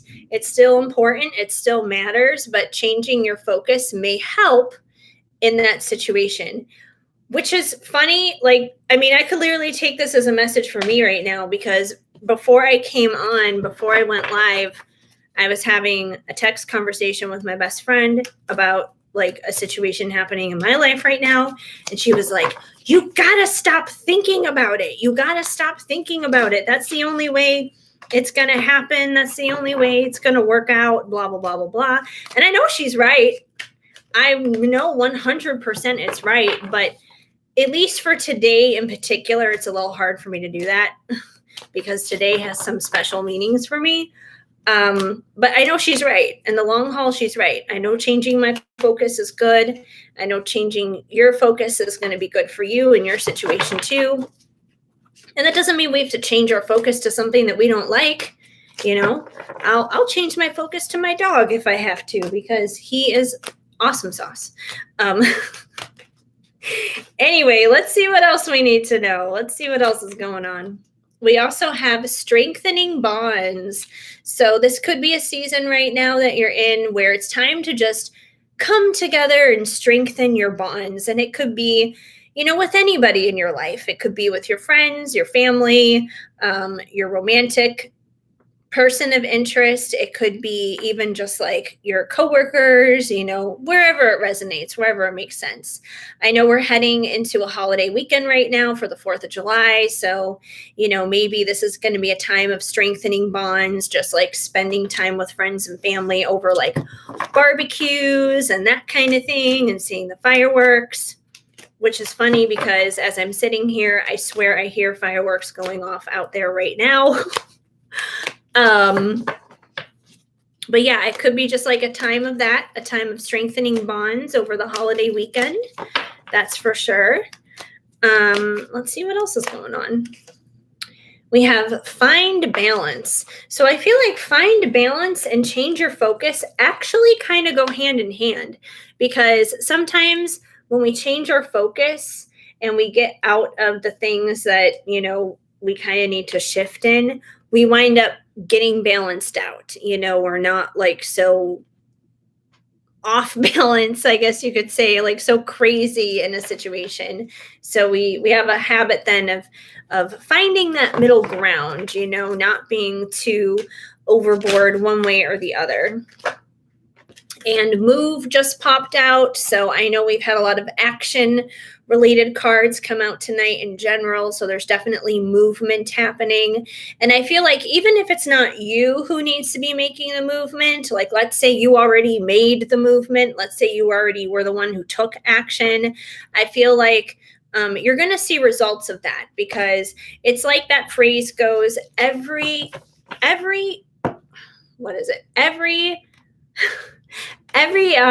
action gets an equal reaction, or whatever it is.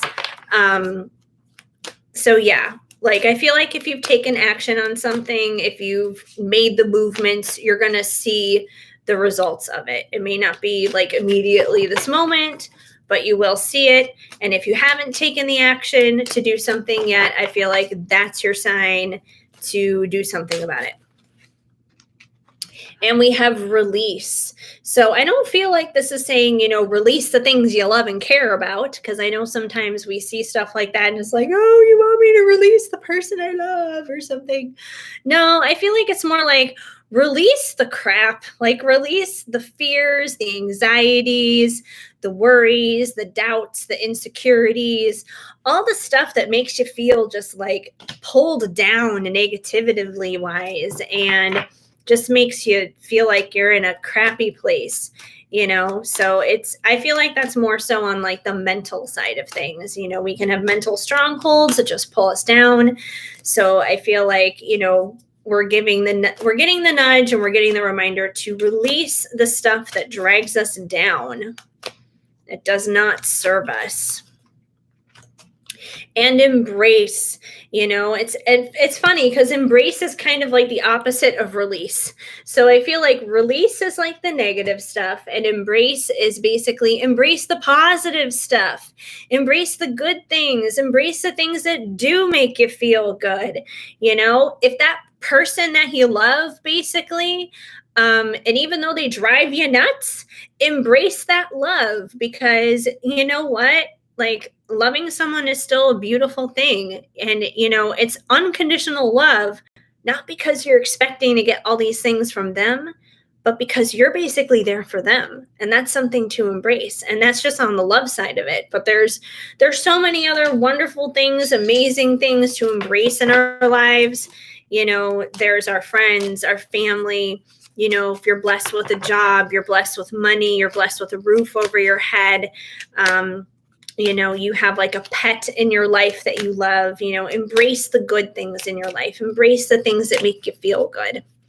I'm going to get one more card here just for whoever's in here. And then I heard a cha-ching, so it sounds like somebody tapped in there for a little reading, and I'm going to check that. And we have throat chakra. So I know move, where are you? Move came out earlier, and we got throat chakra. So I feel like this could be a time of movement in terms of speaking what's on your mind, like speaking your piece, saying your words, pretty much. So, once again, I feel like if there's something that's been on your mind that you've had to say, now is the time to take the action to say what you need to say, whether it's in a love situation or to a friend, or maybe something going on at work, whatever it may be. If there's something that you need to say, there's something that you need to express yourself with, it's time to let it out. It's time to do it. It's time to move and take the actions to do it.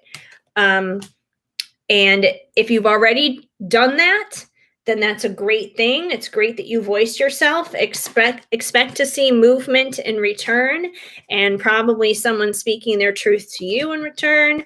And in the meantime, just release the anxiety and embrace the good stuff, and all will be well. It will work itself out all in due time.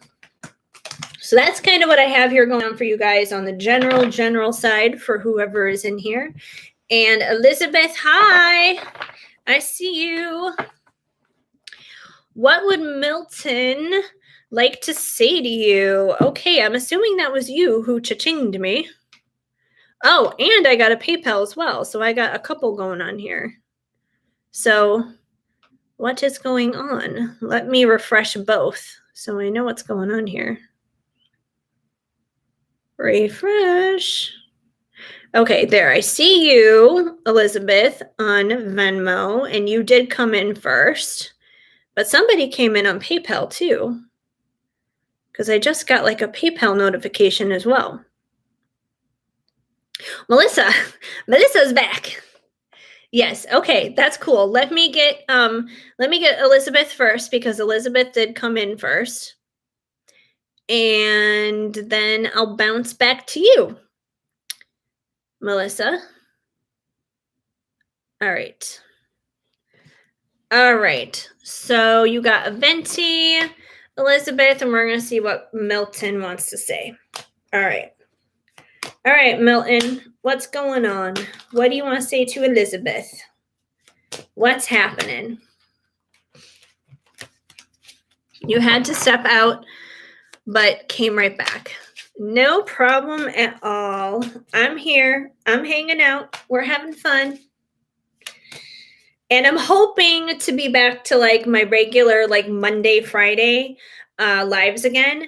Although this Monday I won't be live because it is going to be like the day after the 4th. And I think I'm going to be doing some stuff with my mom then. So I won't be live on Monday, but I will be back again next Friday, like 1 week from today. And then from there on out, it'll probably be like every Monday and Friday. It will be your last question. All right, cool. Cool beans, no problem. And it's nice to see you too, Elizabeth. I'm just so glad I'm back. I'm back. Yay. All right, so Milton, we have the world. So with the world popping out here, I do feel like there is like a shift that could be happening because, you know, usually I see the world as like there's big changes happening. There's big stuff kind of shifting and changing. And I also kind of see it as like, oh, look who it is. It's Adis.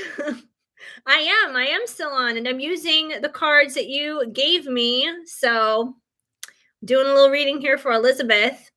You know the drill, Anise. If you want a reading, you know the drill. Okay. Anyway, so Elizabeth, getting back to the world. So yeah, I feel like there's a shift that's happening here dealing with him. And because we have the world here, I feel like he kind of sees you as like his world. And I know he may not necessarily express that because I know you've got like a whole long thing with him. But I do feel like he kind of sees the world in a sense in your eyes. But let's keep going and see what else we got to say. Let's see what else we got to say here from Milton. What's he got to say? We have the Queen of Wands. So I feel like this is basically how he sees you. He sees you in your Queen of Wands energy. You know, the Queen of Wands, she's very sexy. She's charismatic. She's outgoing. She's friendly. You know, she's full of fire and sass and pizzazz and all that stuff. You know, she's got it going on basically. So, you know, she's a really good energy to be in. And she's super sexy and super confident. And I feel like this is how he looks at you. He may even be intimidated by you because he sees you this way. Because sometimes that can be a really strong, intimidating energy. You know, she's very fiery. She's very passionate. So he may be a little scared of it, but I think he likes it at the same time, though. Let's see what else we have here going on with Milton. Hold on, cards. The cards want to like get into my hair at the same time here. And I keep hearing fireworks out there. Damn. Welcome to the 4th of July. Almost. 2nd of July. Whatever. So we got the death card that came out. So kind of like what I was saying with the world, you know, the world came out earlier. So I felt like there was some kind of shift that was happening. And the death card pretty much confirms that.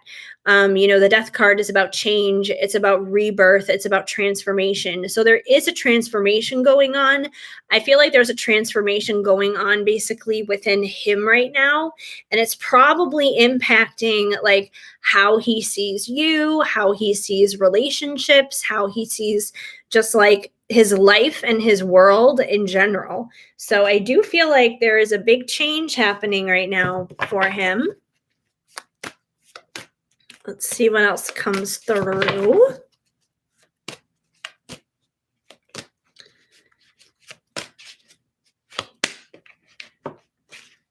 Wait, what? All of a sudden I see something about California.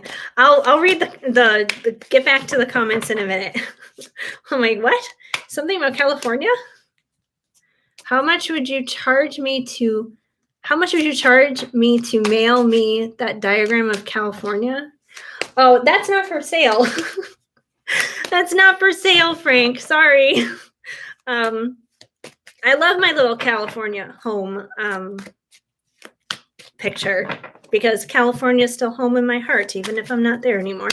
So, not for sale. Sorry. Um, anyway, let's see what else is happening with Milton. So we have the Two of Cups, and I feel like with the Two of Cups here, once again, you guys have that bond, you guys have that connection, you guys have like that perfect pairing there, and especially with this deck, like we have two women here and they're like wearing the same dress, they have the same kind of hair. Basically, they look like twins, is what it comes down to. So I feel like it definitely kind of represents that like twin flamey kind of vibe. So I feel like this definitely confirms that he is your second cup. He is like that perfect match for you. So I feel like the transformation that he may be going through, he may be getting realizations here that like really starting to wake up and realize like, hey, yeah, Elizabeth is my other cup. She is my other Two of Cups. So especially with the fact that you're all Queen of Wands, sexy, confident to him. Like I said, I feel like you definitely turn him on, that's for sure. Let's see what else is going on with him. What else is happening here with Milton? We have the Moon. So I feel like the Moon is another card that's really kind of come out a lot tonight, in terms of just like illusions and mysteries and suspense and the unknown, not really knowing what's going on. So I feel like in a lot of ways, you and Milton are kind of probably reflecting that on one another. I feel like there's a lot going on in his life that you may not necessarily know right now. And at the same time, I feel like there may be things going on in your life that he doesn't know about right now. It's kind of going both ways.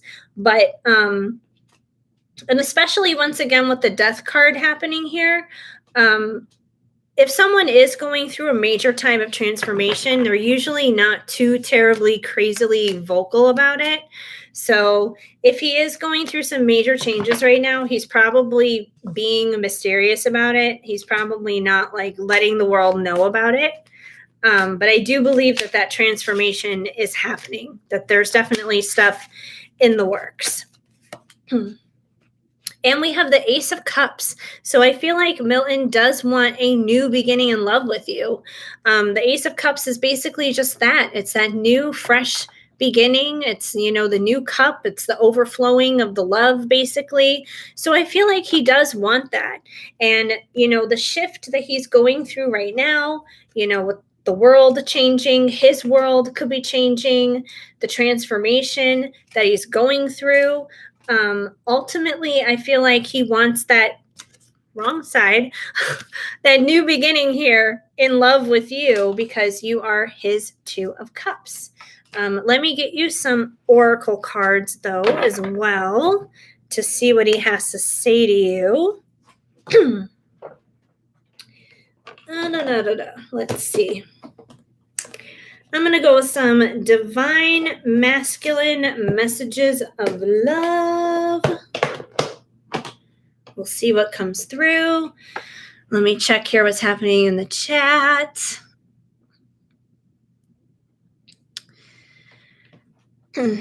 Oh, you're on your way back home. All right, cool. Well, I'm still here doing readings, obviously. I'm happy that most of my readings were about me and not so much about love. I only asked 2 questions. I'm doing well focusing on myself, self-love. Well, that's awesome. That is a good thing. Definitely, for sure. And you know what the funny thing is? Like lately, at least for myself, whenever like I ask a question or I get a reading done, like most of the time I just kind of leave it open-ended now and I'm just kind of like whatever it is I need to know. And if it is supposed to be something love related, I trust that it's always just going to come through. And most of the time it does. So it's like, God knows what it is we need to hear. If we do need to hear about things about love, it's going to come through. And if not, we'll hear whatever it is that's the most important thing, the most urgent thing that we got to hear. So that totally makes sense. I get you. And no problem, Frank. But I do love my California sign back there. My home sweet home, California. All right, let's see what Milton has to say through the divine masculine messages of love. We have, I want to tell you how I feel. So I feel like Milton does want to tell you how he feels. And once again, I feel like that's tied to, where are you here, Death? I feel like that's tied to the transformation he's going through. Like maybe before, he kept it to himself and he really wasn't interested in expressing it. But I feel like that desire is there. He wants to tell you, he probably doesn't like keeping things the way it is, where, things are awkward or uncomfortable, left unsaid, and that kind of stuff. So he does want to tell you how he feels. And we've got our love will conquer all, which makes sense because once again, you got that 2 of Cups here, that partnership. So, this may have been a long road and a trying road and, just like a lot of ups and downs and ins and outs and that kind of thing. And sometimes it may seem like the end of the road is never going to come, but it's eventually going to come because, he literally says our love will conquer all. So I do feel like, he wants a happy ending with you. You guys will get there. It's just, it may take a while. You may take the scenic route to get there. Your smell drives me wild. That's interesting. I don't think I've ever pulled that card before. Your smell drives me wild. So he really likes your scent. I don't know if there's like a specific perfume or something like that you wear that maybe he really likes. If there is, I would say keep wearing it. But he likes the way you smell. Probably even if you weren't wearing perfume, probably just what are they? Not endorphins. The other things that come out of your head, pheromones, that's it. Your pheromones. He's probably very attracted to your pheromones. And they say that like that's where a lot of attraction apparently comes from.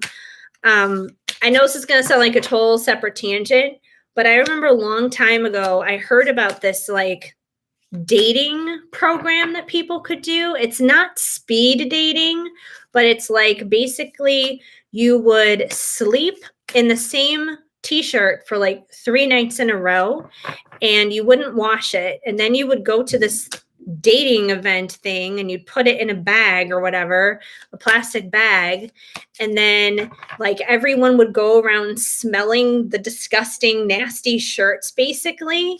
And it's like you would connect with the person whose shirt you felt smelled the best because they were basing it off of science. They were basing it off of pheromones because apparently it's a real thing. So I guess he probably really likes your pheromones. Anyway, I know it's like totally random, but it is a thing. I've heard of it before. I've never done it, but I've heard of it. I think about your lips. So he likes your smell. He likes your lips. He's clearly very physically attracted to you, which makes sense because you did get that Queen of Wands that came out. The Queen of Wands is, sexy, confident, all that stuff. So he is into you. That's for sure. And we have, I am sorry for everything I have done. So chances are he's probably done some shady, stupid shit like they all do. But he does have a conscience. He is human. He has a conscience. He does feel bad about it. He does want to apologize for it. I have one that just flipped out. Where'd it go? Oh, here it is. I'm like, where did it just go? I was born to be with you. So I feel like, he knows that your connection is something that goes, beyond life, beyond death, something that was like meant to be from like the moment you guys entered the world, pretty much. Let me get one more here for you from Milton. We have, I am learning who I am. And that makes a lot of sense because once again, We had that death card come out earlier with the transformation. So I feel like during his time of transformation, he has been learning a lot about who he is. And the more he learns about who he is, the better of a man he can become ultimately for you.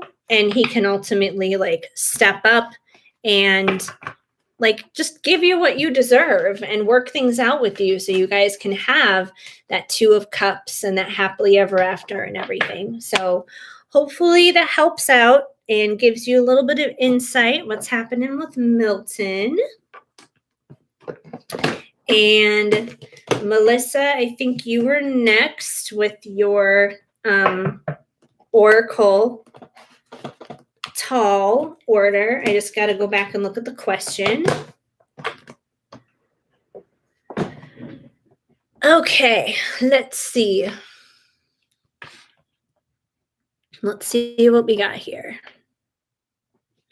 Take another sip of my Venti.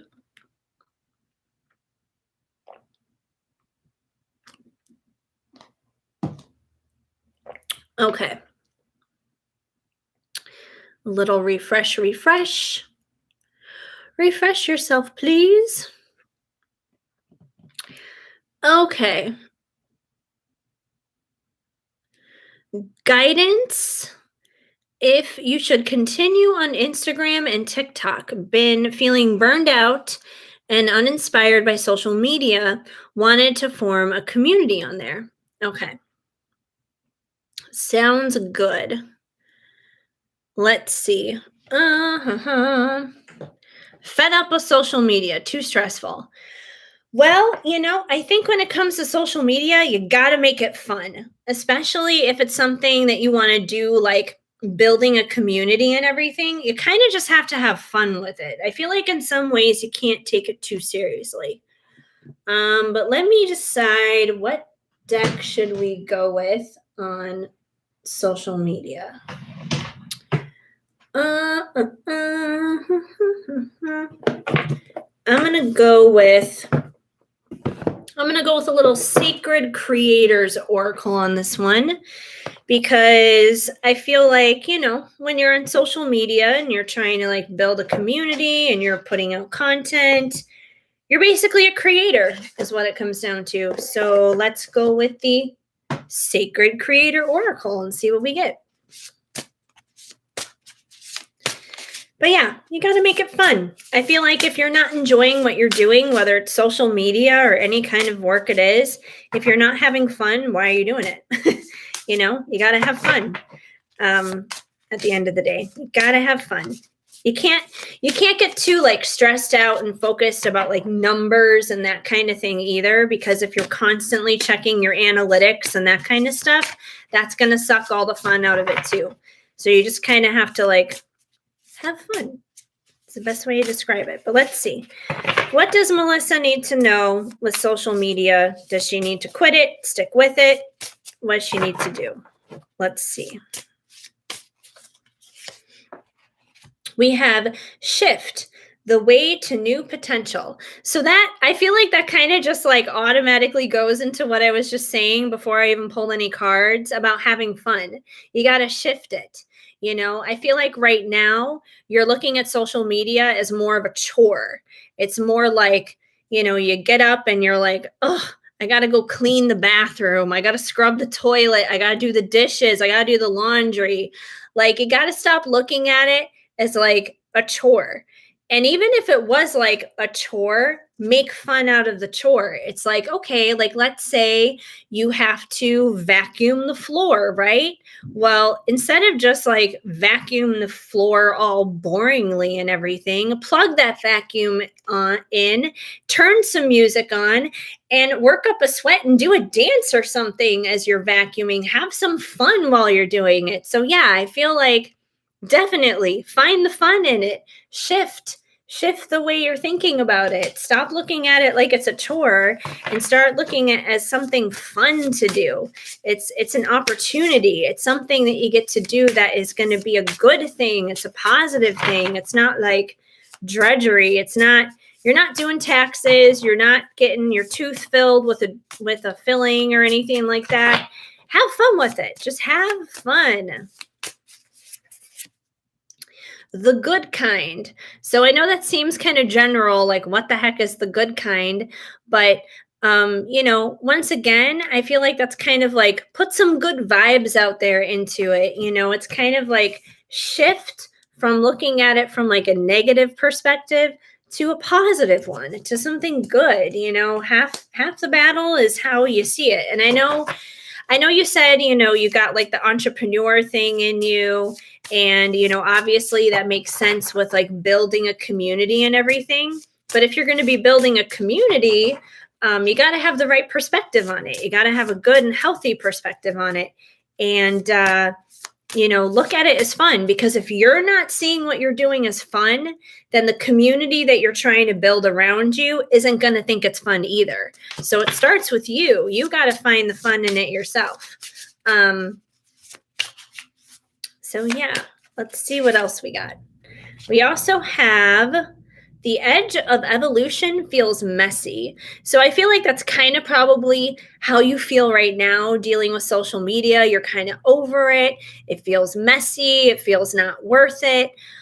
But sometimes you just kind of have to like push it through and just keep working at it and keep going, even when it's not always feeling like it's the best. Like sometimes you hit a plateau and you're like, oh, I've been stuck at, X amount of followers for so many weeks now. When am I going to see it bump up?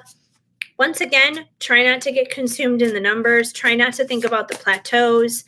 And also try to mix it up. If you are experiencing plateaus, try something new. Try a different approach in it. Try some different hashtags, for example, if it's on like Instagram or TikTok. Try some different hashtags. And there's so many like courses out there about social media as well, like how to build your brand and how to build your following. If you need to mix it up, research some of that stuff. For example, one person that I follow on social media, she's a blogger. I follow Helene in Between, and she's like a travel blogger. She doesn't, do this kind of stuff. She doesn't do like tarot readings or anything, but she's a travel blogger, and she does like so much stuff on social media. It's crazy. And she has this course, like it's like Instagram for Success or something like that.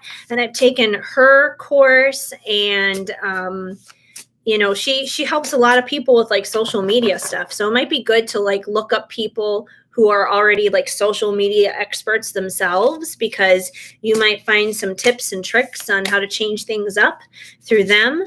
Another one that I know is really good is Elite Blog Academy. They have a lot of good information as well. So it's good to like check out new information. That may help. We also have Find Your Sacred Flow.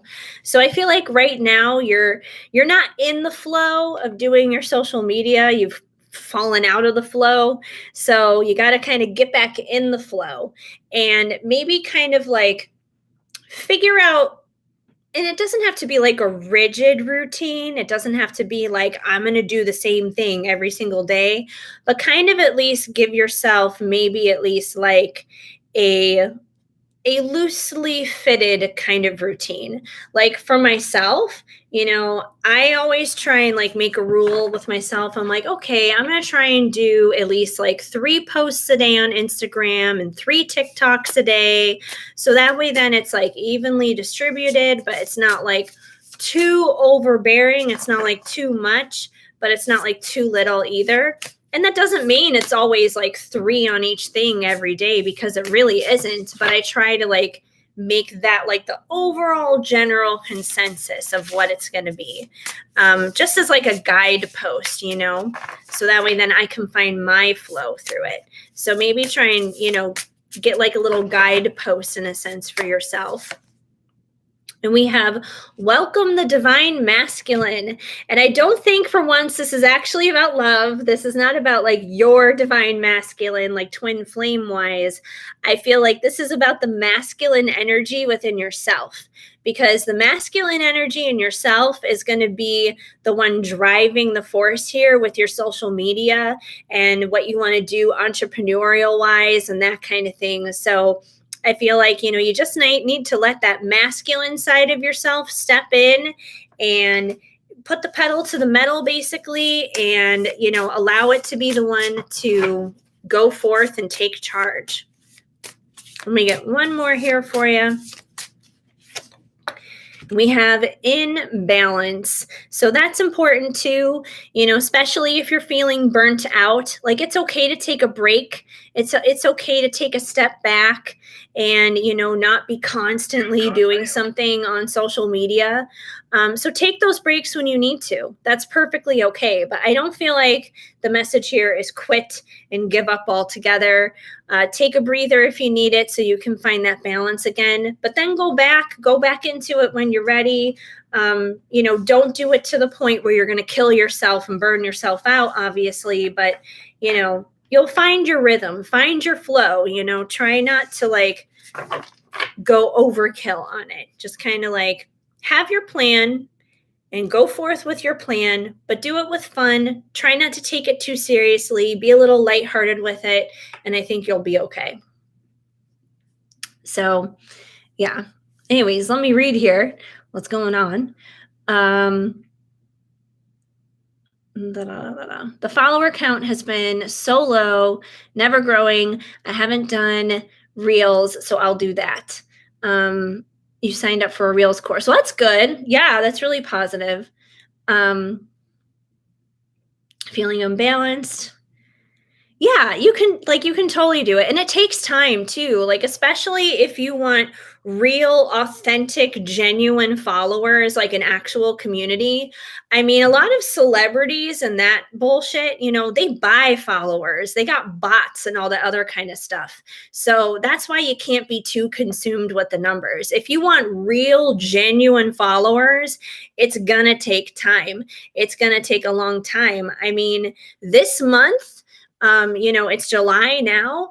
I first started uploading to YouTube exactly 1 year ago this month. I started in July of 2020, and I haven't even hit 1,000 subs yet, so I could monetize. I'm at like 500 something subscribers, and I'm not where I want to be, but I'm not where I used to be either. So I'm thankful for every single subscriber that I do have here, because it makes a difference. All 520 whatever of you that are here, I'm very thankful for every single person. And I find that being more grateful is better for pushing it forward down the line. But I would say definitely get on TikTok. I got to tell myself to get on TikTok more often, because there's something in the algorithm in TikTok. I don't know what it is, but their algorithm is just sick. It's like wild and crazy, and you can just like spin out of control without barely trying to do anything on TikTok. What is it? There's a couple hashtags on there that it doesn't matter what kind of content that you're putting up there. Like, everyone should be using the hashtags for your page, FYP, for you, and viral.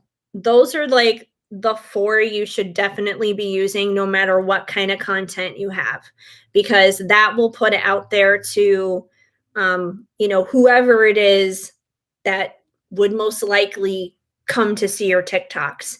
So definitely do that.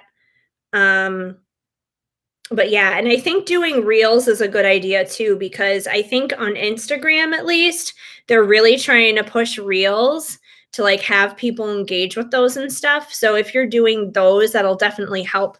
Like, there was one that I posted not yesterday, I think it was the day before that. It was like about the divine masculine and basically how he's a bad boy.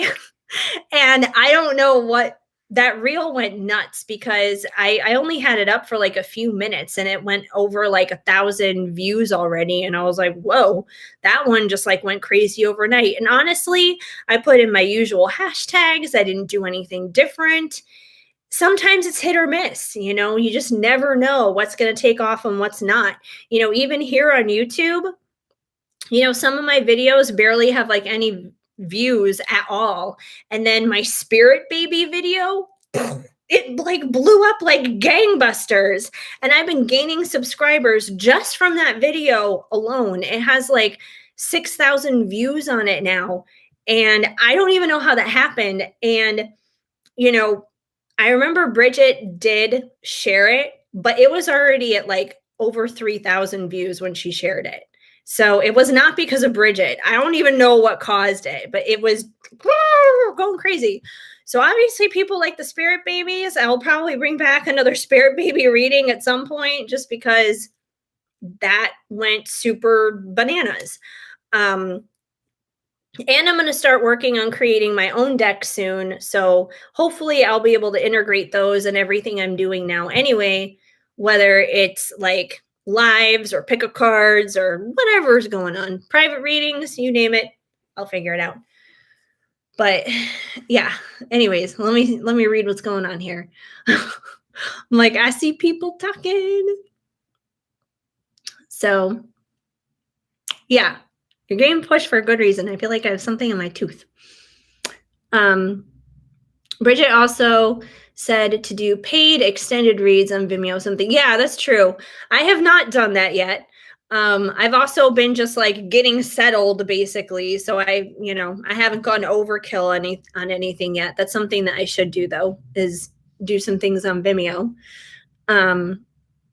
Yeah, your cards were a hit, Anise. I think it was like the combination of the song and your cards and the filter I used on it. Like it was just like this magical concoction. It was like the bad boy. And, everybody loves a bad boy. Everybody wants a bad boy, that's for sure. So that's kind of crazy.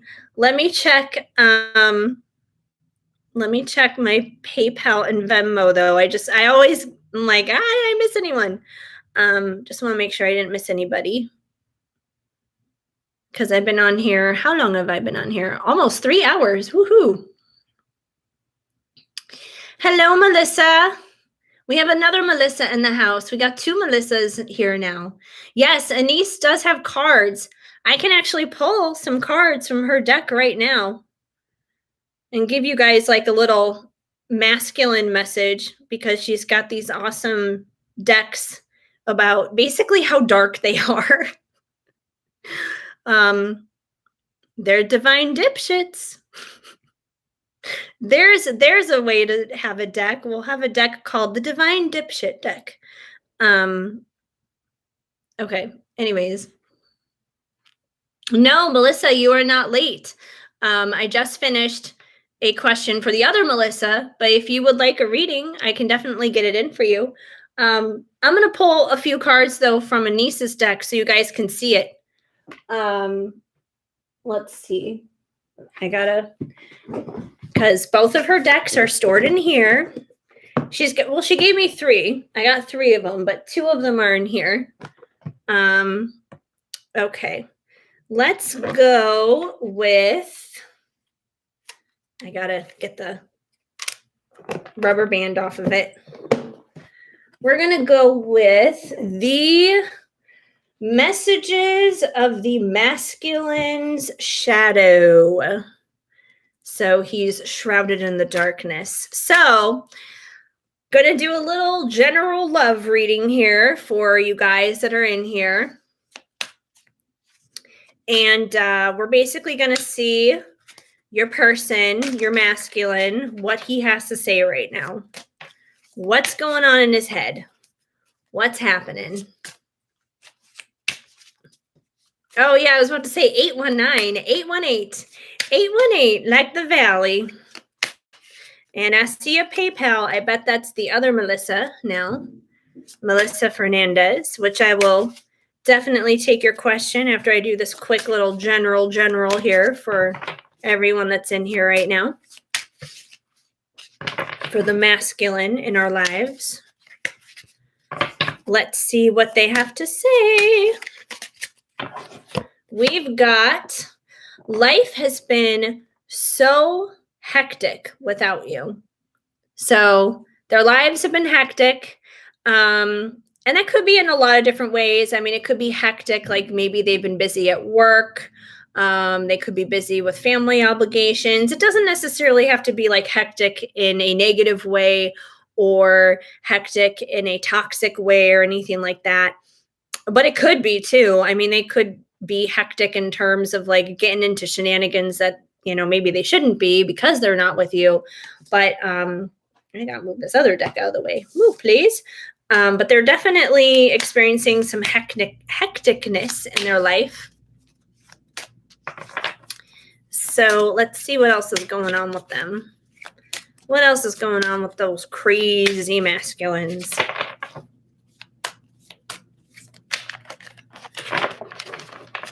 Come on, cards. We have, I have an addiction. So you could be dealing with somebody who has an addiction. That doesn't necessarily mean that they're a hardcore drug addict or anything like that, although they could be. It could be any kind of addiction. It could be drugs, alcohol, work, video games. It could be just about anything. So, anyone can get addicted to anything. It could be food. It could be sex. It could be a whole bunch of different things. But they do have an addiction of some sort. The addiction could be making their life a little hectic, especially if it's a bad habit that they can't break. But you could be dealing with somebody who's dealing with that right now. Let's see what else we got. Anise, you should post in the chat the link to your cards in case people want them, because this is not the only deck, obviously. Like, you have other ones too. So that way then people can see the other decks that you have. We have, I want to make love to you. So, we're dealing with somebody who definitely, they want to get it on. That's for sure. Like, they definitely are attracted to you. They want to make love to you. They want to be intimate with you. They have that passion and that desire for you. We have, trust your gut. I really do want to reach out. On a personal note, this kind of pisses me off right now, this card, but anyway, yeah, so they want to reach out, even though they don't, they want to, but trust your gut. If you feel that that, they want to talk and, they want to straighten things out and they're just kind of like chicken or basically like a little boy that doesn't want to grow up, you would be right on your feelings, on your emotions with that. So trust your gut. They do want to talk. They do want to reach out, but we got our fears. They got their fears too. So they got to deal with their own thing to overcome. And, we're each responsible for overcoming our own fears. No one else can do it for us. We also have, I'm in deep regret for putting you through pain. So chances are this is someone who's probably put you through the ringer before. Maybe they've been hot and cold. Maybe they've done some shady shit towards you, hurt your feelings, whatever it is, it's gone down. But they've definitely played and toyed with your heart probably a little bit, and they feel bad about that. They have regret. They do have a conscience. Sometimes it may not seem like they do, but they do. They have a conscience. They're too chicken to basically deal with it, is what it comes down to. Chicken. I don't know. I say the word chicken and now I suddenly am craving chicken. I haven't really eaten very much today, so I think when I do get off of here, I'm going to get something to eat. And I have to contact Comcast when I get off of here because I got like an email saying that I owed them money, and then I logged in to pay the money on my account because I have the money and I can pay them, and it said I had a credit on my account and I didn't owe anything. So I'm like, what the hell? Do I owe you money or not? So I got to call them. We also have, I feel like I'm going crazy at times. So your person may be seeing like the signs and synchronicities and that kind of thing too.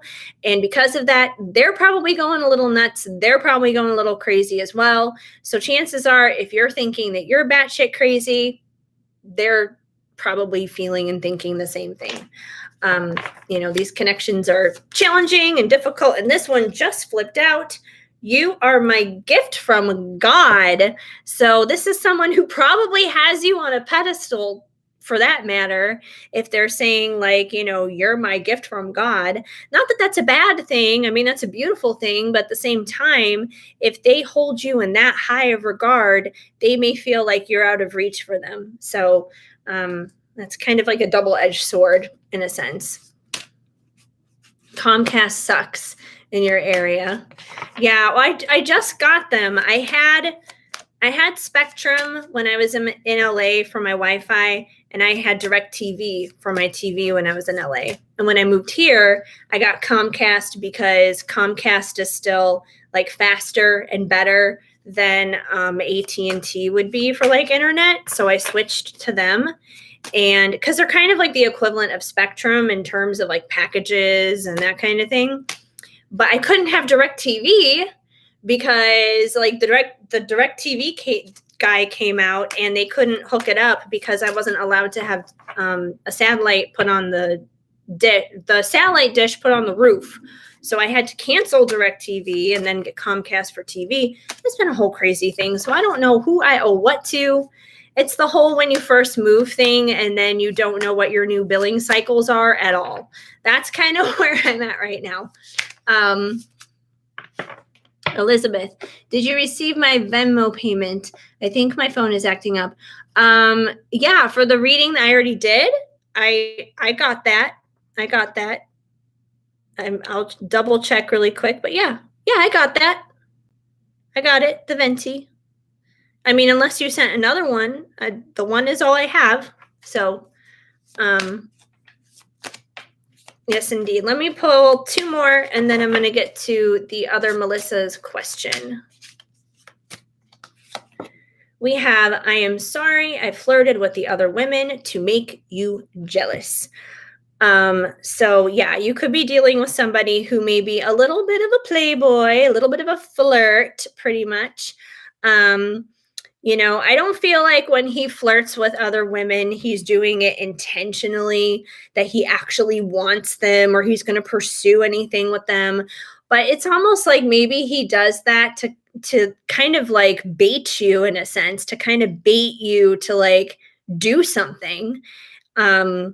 So yeah, I feel like that's why he may do it. It's kind of like an attention thing. So yeah. Especially if he's a Gemini, because Geminis like to do that. Just saying. A lot of things need to be fixed first. So I feel like he's in the process of working on his life. Most likely, like when he does come to you, he doesn't want to come to you as a little boy. He doesn't want to come to you as like a guy who cannot provide, who can't protect, who can't do things, and be a man, basically. Like their manhood is important to them. So I feel like he's in the process of putting that together. He may feel like he needs to have more money, or maybe he feels like he needs to have a better car or a better place or a better job or better this or better that. And in some ways it's a bad thing, because it's just like, okay, you can't make your life completely perfect before you're with that person, because nothing is ever perfect.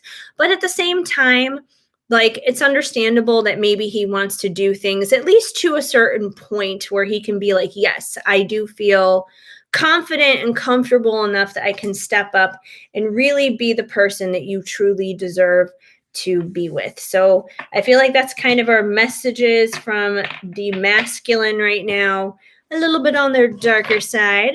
But yes, that would be from the amazing and wonderful Anise. So yeah, she didn't put her link down in the chat, but she should. So you guys can check out her cards. Anyways, Melissa Fernandez, I think you're up next. Let me just double check here with the PayPal. Yep, there you are. What's your question, Melissa? The other one? Met a man, John. Does this relationship have potential and love, long-term love? Ooh, okay. Let me move our dark masculines out of the way because hopefully he's not like a dark masculine. We don't need any more of that. I gotta move this out of the way so I have space. And then we'll see what's happening here with John. All right. Put these away. And it was the masculine's darkness. This was the one that blew up with the reel. So yeah, he's a bad boy for life. And then like after that reel went nuts, like I couldn't stop singing that Diddy song like all day. I was like, we ain't stopping, something ain't go nowhere. We're the bad boy for life, whatever the lyrics are. So yeah, like all day it was bad boys for life. All right, I gotta move some of these cards out of the way. It's driving me nuts. Out of the way, out of the way. And a sip of the Frappuccino.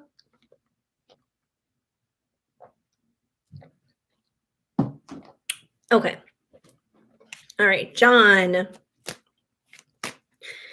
All right, what do we need to know here about John? What is the potential with him, with John and Melissa? What is the potential here with John and Melissa? We have, yikes, Ten of Swords. So the Ten of Swords usually indicates a painful ending. I'm going to keep pulling cards to clarify what this is about. I don't know if maybe he just came out of like a bad relationship or something like that. Maybe he just like came out of like a painful ending himself in meeting you. That could be a possibility, but let me keep pulling cards to see what's going on here, because I would hope that would not be a painful ending for you with something that literally just started. So the only thing I can figure, especially if you just met him, is maybe he's the one who's recently gone through a painful ending. And that could be possible. We have the Three of Cups. The Three of Cups is usually about third-party situations. So, you know, I don't know if maybe, I mean, you just met him, like you said. So yeah, you just met him. And, you know, the only thing I'm thinking here is, you know, I don't know if he's seeing other people, you know, if you guys are not exclusive. It's possible he could be seeing other people. There could be like another person. He could be like playing the field, seeing somebody else as well. If he is, I mean, that could be where the Ten of Swords comes from.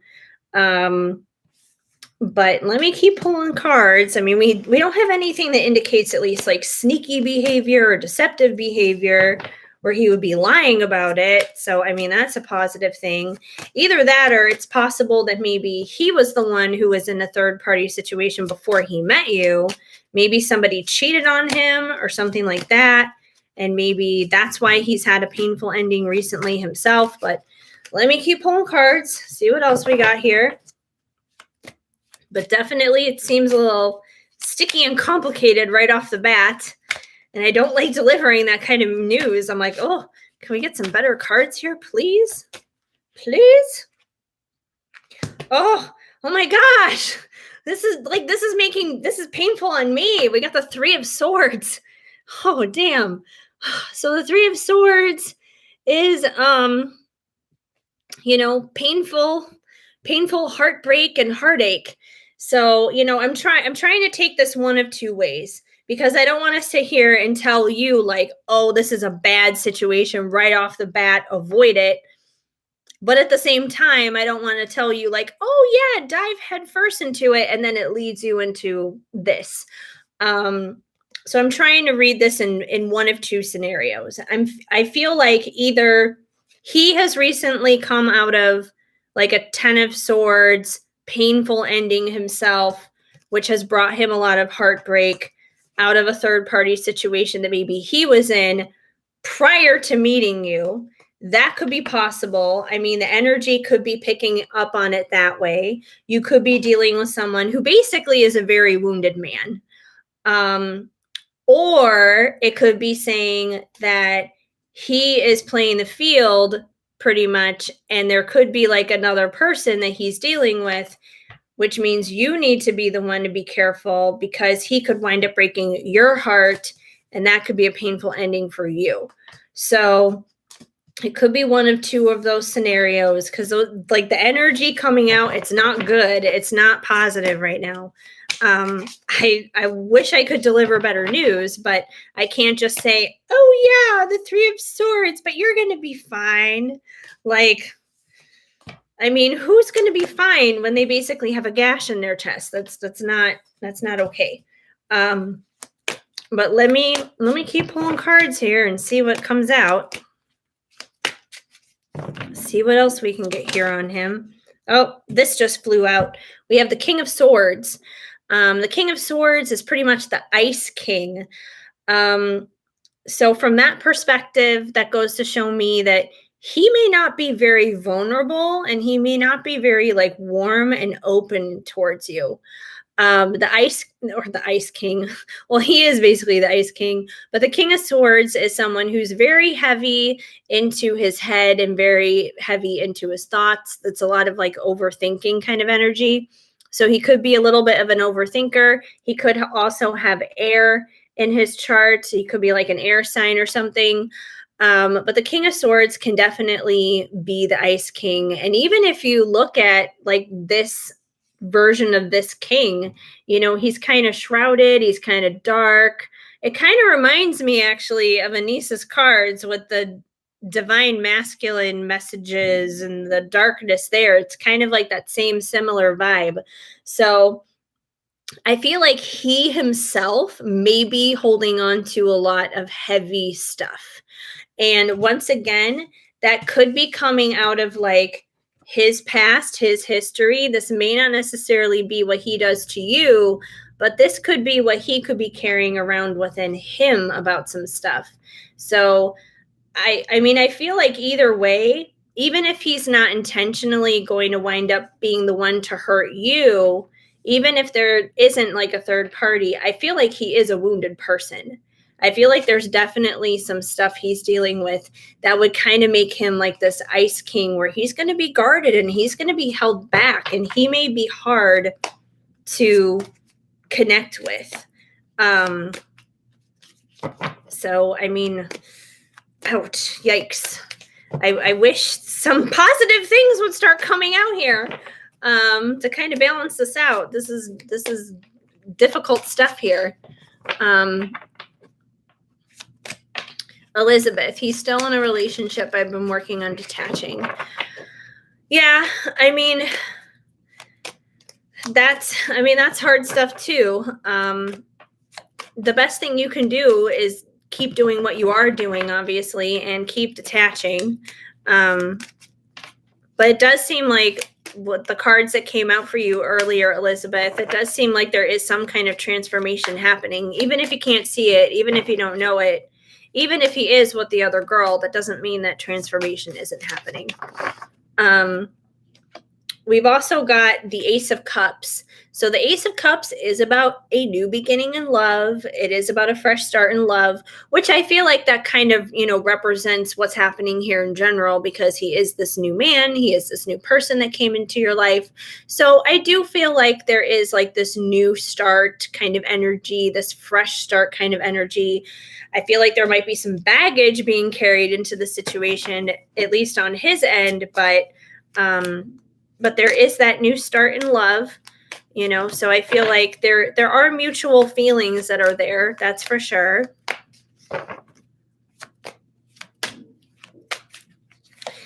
And we have the Ace of Swords. So yeah, we got some swords energy going on here. And the Ace of Swords is like a new way of thinking. My dog is doing weird things. It's the fireworks. I'm hearing fireworks like crazy again, and my dog is like doing weird things. Anyway, the Ace of Swords is like a new way of thinking. It's a new way of being. It's a new way of just like looking at things, a fresh new perspective. So I feel like, if anything, number one, if he is carrying around like all this baggage, all this garbage inside of him, he definitely needs a fresh perspective, because he's not going to be able to have a like healthy, fresh start, a brand new start in love with you. If he's carrying around all that stuff, he's going to need to change his perspective. So yeah, that's kind of what I'm feeling. I feel like he's really carrying around some baggage, and he may be good at like disguising it and not showing it, but he's definitely carrying around some stuff. It may not be intentional. I feel like the person he's probably hurting the most right now is himself because of it, and we have the King of Pentacles. So we got the King of Swords and the King of Pentacles, which goes to show me that even though he may have some like a troubled past, I guess you could say, in a sense, I do feel like there is a grounding ability in him. There is like a solid and stable guy that is in there, that he can be a good protector, a good provider. He does have that potential in him. I feel like he kind of needs to let this out more than the Ice King, if anything, but I feel like he may need to go through some like healing and stuff. That, if you do decide to pursue this, I would kind of pursue it kind of from the perspective of just like take your time. I don't want to say proceed with caution, but I would say just like take your time. Don't like nosedive into it. Just take it slow. Take it slow, especially if you're dealing with somebody who is carrying that amount of baggage. They're probably going to want to take it slow anyways. But let me get you some oracle cards, because I think you got a Venti, right? I'm just double checking. Like, I was just so blown away by the energy that was coming out there. I was like, oh my gosh, like, what is going on here? Yeah. I hate it when cards like that come out, because I'm like, ah. Okay, let me get some oracle cards. And now Venmo just went off. Let's see. Let's see here. Which cards should come out? Now I feel like heavy energy. Now I'm like, oh, like all that swords and heartbreak. I was like, oh my gosh, I'm so sad. Maybe he just needs a big hug. I don't know. Let's see. I think I'm going to pull some, I feel like pulling something from Moonology on this one. I don't know why. I'm getting like the urge to pull from Moonology. Maybe just because like the moon is kind of mysterious and that kind of thing. And the sky is kind of like a mystery in a sense, especially with all that stuff that came through. So let's see what we get from Moonology. What we need to know dealing with John, and how you should approach the situation. And Elizabeth. All right. I will get to your question next. All right, we have nothing is yet set in stone, mutable moon, which makes sense because you did just meet him. This is a brand new connection and everything. So, with it saying nothing is yet set in stone is basically saying like this could go any way possible in a sense. So I feel like what I already said earlier about taking it slow is probably a good idea. That's not saying don't get involved with him at all. That's not saying, ignore him or anything like that, or just like abandon ship. But I think it is saying just, be careful, take your time, take it one step at a time. There's no reason to have to rush it. So give him a chance, but protect yourself, protect your heart, obviously, but be open enough to see where it goes.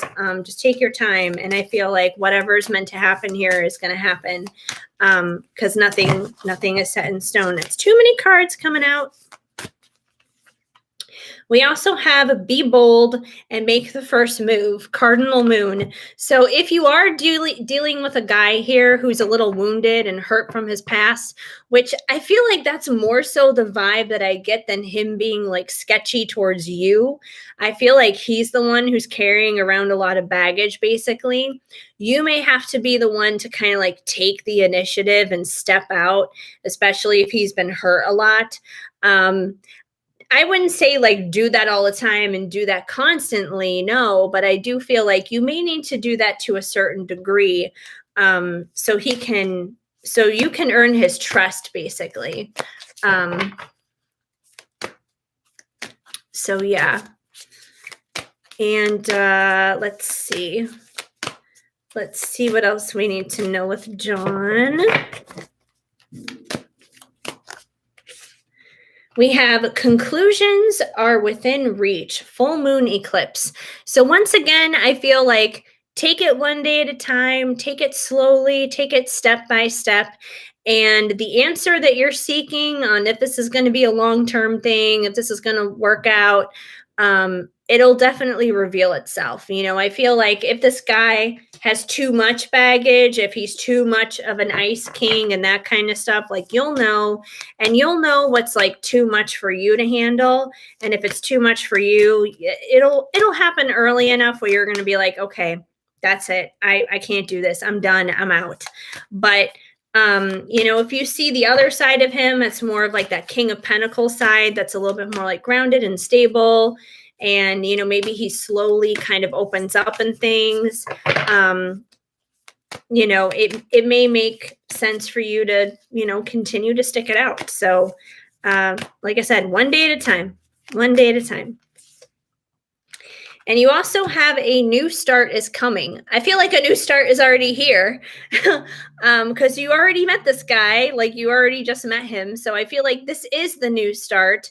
So I basically feel like the universe is saying, not proceed in this, to definitely, like, it's okay to go ahead and explore this. Just, take your time.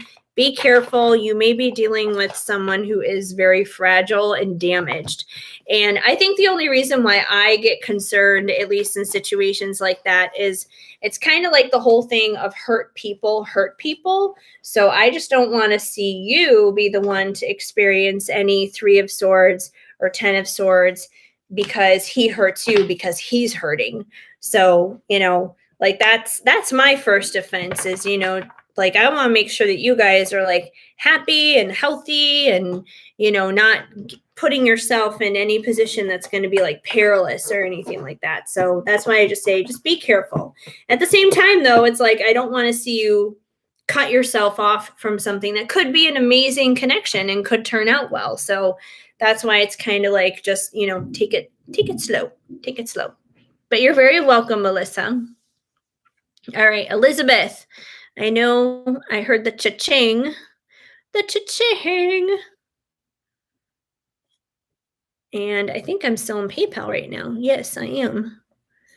All right, we got Melissa. Let me go back to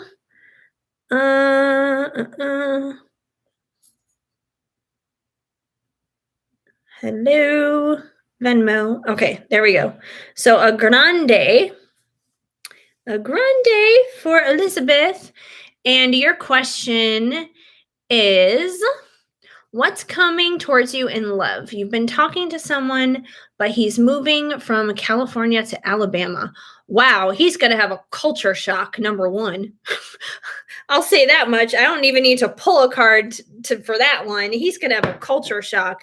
Alabama's like a totally different world from California. Good luck to him.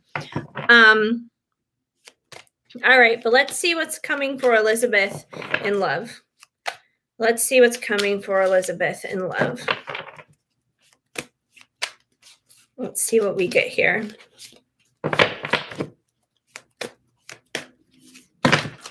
Too many cards. Too many cards won't flip out. Are you okay? He's in the hallway right now. Are you okay? Do you want to come in here? You can come in here. I feel like you're scared because you hear fireworks out there. Do you hear fireworks? Do you want to come in here? He's just standing there, cocking his head side to side at me, like, what, Mom? What?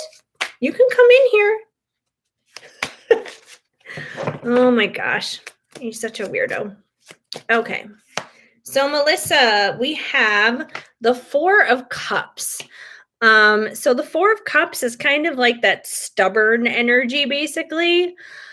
So I feel like in some ways, this may be you. You may be a little resistant when it comes to new love. And I know you said that you're talking to somebody and he's, moving from California to Alabama. But I don't feel like this is necessarily about that guy or connected to him. The Four of Cups is basically like you're busy looking at three other cups, and there's one cup that's being offered to you, but you're totally ignoring it.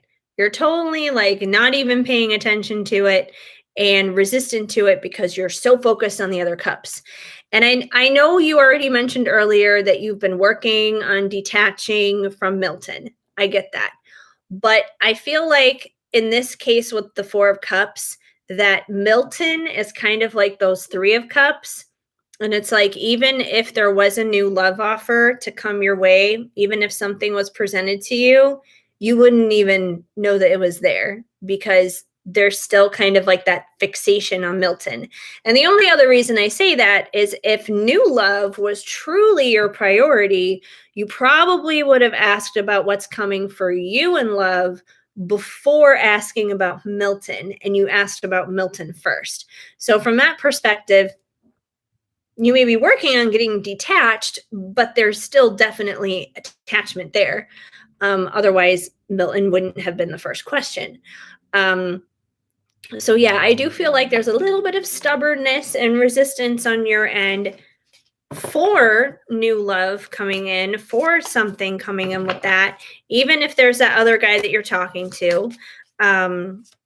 So yeah, I feel like there's still some resistance there.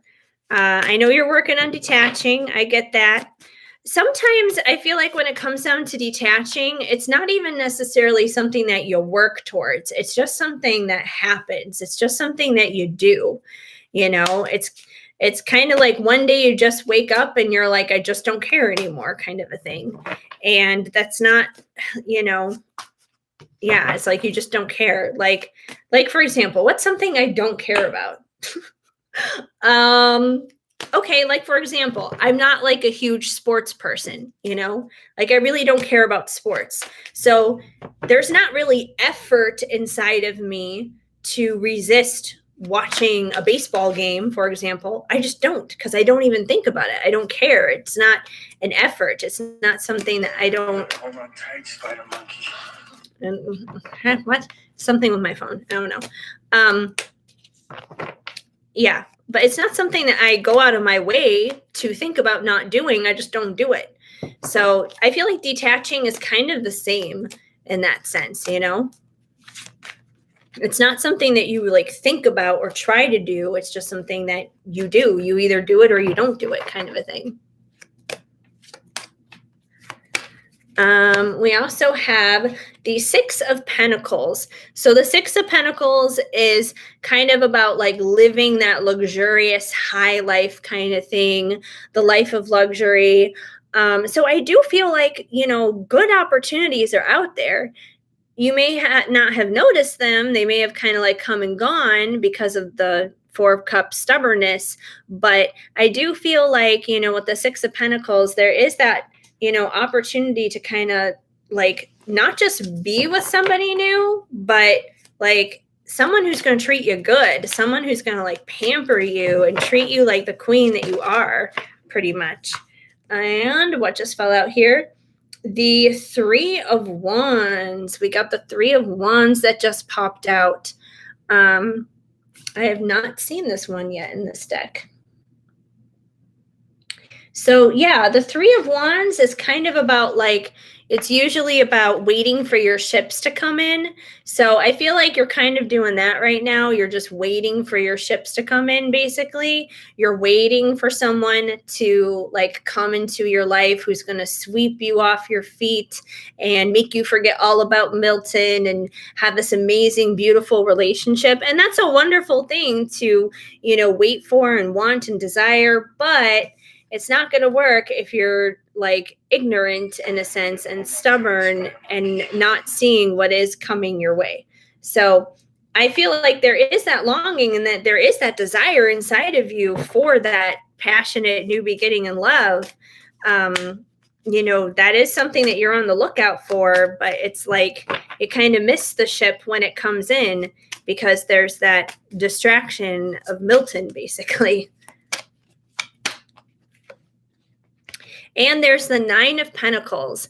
The Nine of Pentacles is just one pentacle away from the 10. And, that's just one step away from ultimate fulfillment, basically. So I feel like you're very close. You're very close to those ships coming in pretty much. You're very close to that. I feel like the one pentacle that you're missing to get the 10, the only reason why it hasn't come in is that slight bit of stubbornness that's there, that slight bit that's still not completely detached. But, you're single, you're sexy, you're confident, you have all the ingredients you need. You're the full package in order to magnetize that towards you, in order to bring that in. It's literally just like the flip of a switch, basically, is what you need to do. It's kind of like you're in a dark room and you're trying to read a book and you're like, why can't I read this book? Why can't I read it? I don't know why I can't read it. And literally all you got to do is just flip the switch. You just got to turn the light on. I feel like that's literally kind of what it is for you. Let me get another one. We have the Knight of Wands. So I feel like whoever is going to come in for you, whoever this guy is, whoever that he is, a Knight of Wands. And the Knight of Wands, he comes in swiftly. He comes in quickly with passion. And he's definitely a man of action. The only thing I would be careful though with the Knight of Wands is sometimes they can be a little in and out. They can basically like come in, have their way with you and then leave because they are very passionate. So I mean that's great if he's going to be passionate about you. Obviously, like you want someone who is like you want someone who has that fire and that drive and that passion. But when he comes in, it may be a good idea to also have some boundaries so he doesn't have your way with you like right away and then you lose him right off the bat. So I would say make him work for it. Make him work for it when he does come in. That doesn't mean ignore it either, obviously, like the Four of Cups, but make him work for it when he does come in. And we have the Two of Swords. And the Two of Swords for me is always about being double-minded. It's kind of being, like split between two different thoughts, two different ideas, two different paths. You can't necessarily decide what to do. And I feel like once again, that's kind of where you've been. You've been kind of double-minded. Like there's that one half of you that's like Milton, Milton, Milton, Milton. And then there's the other half of you that's like new love, new love, new love, new love. And because you're so like split between the two, that's why nothing happens on either side, because you're all kind of like both of them. So I feel like the double-mindedness kind of needs to stop. So it may require needing to let go of Milton fully if that's really what you want. And especially if he is with somebody else right now. And we have the Four of Swords. And I know the Four of Swords looks pretty painful in this deck, but the Four of Swords is really about healing is what it comes down to. It's about healing. So that may actually be what your top priority should be, is simply just healing and taking care of yourself. Maybe it's not necessarily a time of like going out there and finding love. Let love find you. You got the Three of Wands here, which is about waiting for those ships to come in. That's not about you taking the action and going out there and finding it. You're waiting for it to come to you, and that's fine. So while you're waiting, take the time to heal and take care of yourself. And while you're healing and taking care of yourself, you'll be able to loosen up any of that stubborn energy that's keeping you attached to Milton. So that way, then you're no longer double minded. And that way, then your Knight of Wands can come in with all that passion and love and take your Nine of Pentacles to a 10 so you can have that ultimate fulfillment. So I would say, your top priority right now is probably just healing and taking care of yourself. And the rest will flow and fit in together in the right timing with who it's meant to. And the only way that's going to happen is you just taking care of you. And I feel like you've already been doing that. Like you've already been taking care of yourself and healing and, working on releasing all the negativity, especially connected to Milton and stuff. You just got to keep doing that. It can sometimes just be a slow process is what it comes down to. But I feel like you're on the right track. So that is what I got in your love situation, Elizabeth. I'm sorry I've been driving. I was in Anaheim. How I am in the valley, or now you're in the valley, grabbing something to eat, and I will get back to what you sent me earlier. Oh, yeah. No, that's totally fine. It's like a short, 20-second video or something like that. So it's all good. But yeah, so there we go. There we have it. Anaheim. How I miss Anaheim, specifically Disneyland. Disneyland is my land. Yeah, I need to eat too. I should probably wrap this up soon so I can eat because I really haven't eaten anything today. And then when I was talking about the divine masculine being a chicken, I was like, ooh, chicken. So that's clearly a sign to me that I need to have chicken or something, just something to eat. Yes, downtown Disney. I went to Disneyland twice before I officially moved because I had tickets from 2020, like before the pandemic started and everything. I had the SoCal resident ticket. And it was, you could go 3 days. And I went once before the pandemic started. I actually went on Leap Day last year. So it was February 29th. I went on Leap Day. And then the pandemic started, obviously, and I wasn't able to finish using the other 2 visits. So I took the second 2 visits in May, right before I moved. So I'm really glad I did that. I had so much fun. I bought so much Disneyland merch. It's not even funny, but I miss it. If I could have packed up Disneyland and brought it with me, I would have. Oh, man. Yes, I need to get some food. So I think we're going to wrap it up. I'm just going to double check and make sure I haven't missed anybody payment money-wise. But I think we're good here for tonight. Yes, I think we're good there. Good on Venmo. I haven't missed anybody. That's the important thing. So before I wrap things up, I think I'm just going to pull a couple little cards here just to kind of finish things up and wrap things up. And then I'll be back next Friday. Like I said, I'm not doing Monday because it's the day after the 4th. And I think I'm doing stuff with my mom on that day. But I'm going to pull a couple cards from the Divine Feather Messenger, the Divine Feather Messenger, which is another one from the House of Intuition off of Melrose. I'm giving them lots of shout outs with their cards tonight.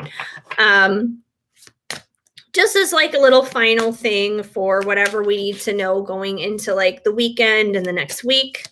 So let's see what we have from these feathers. We have the Wren. Be bold and confident. Use all of your resources to create your dreams. So create your dreams this week. Melissa, I feel like that's especially for you with your social media and your entrepreneurial career stuff. Get to it. Get creative. Create those dreams. We all need to do that. So create those dreams this week. Let's see what else. You got Blaze Pizza. Woohoo, pizza. The Canary. Step forward now and sing your song. There is power in finding your voice. So I know a lot of stuff about like action, moving forward, voicing yourself has come out a lot tonight. So I definitely feel like that's just kind of an emphasis on that, to definitely voice yourself. If there's something you need to say, if there's some action, you got to speak what's on your mind. You got to speak what's on your heart. Definitely do that. It could be something that's going to help you in taking steps forward in making your dreams come true. And let's see. And maybe look out for wrens and canaries this week. I don't know. Maybe you'll be seeing wrens and canaries. We got the loon. The loon. We're Looney Tunes, apparently. Pay attention to your dream time. Messages of guidance are drifting in. Melissa, once again for you. I know those vivid dreams you were mentioning. So dreams, pay attention to those dreams. They do have messages for sure. We got some confirmation there.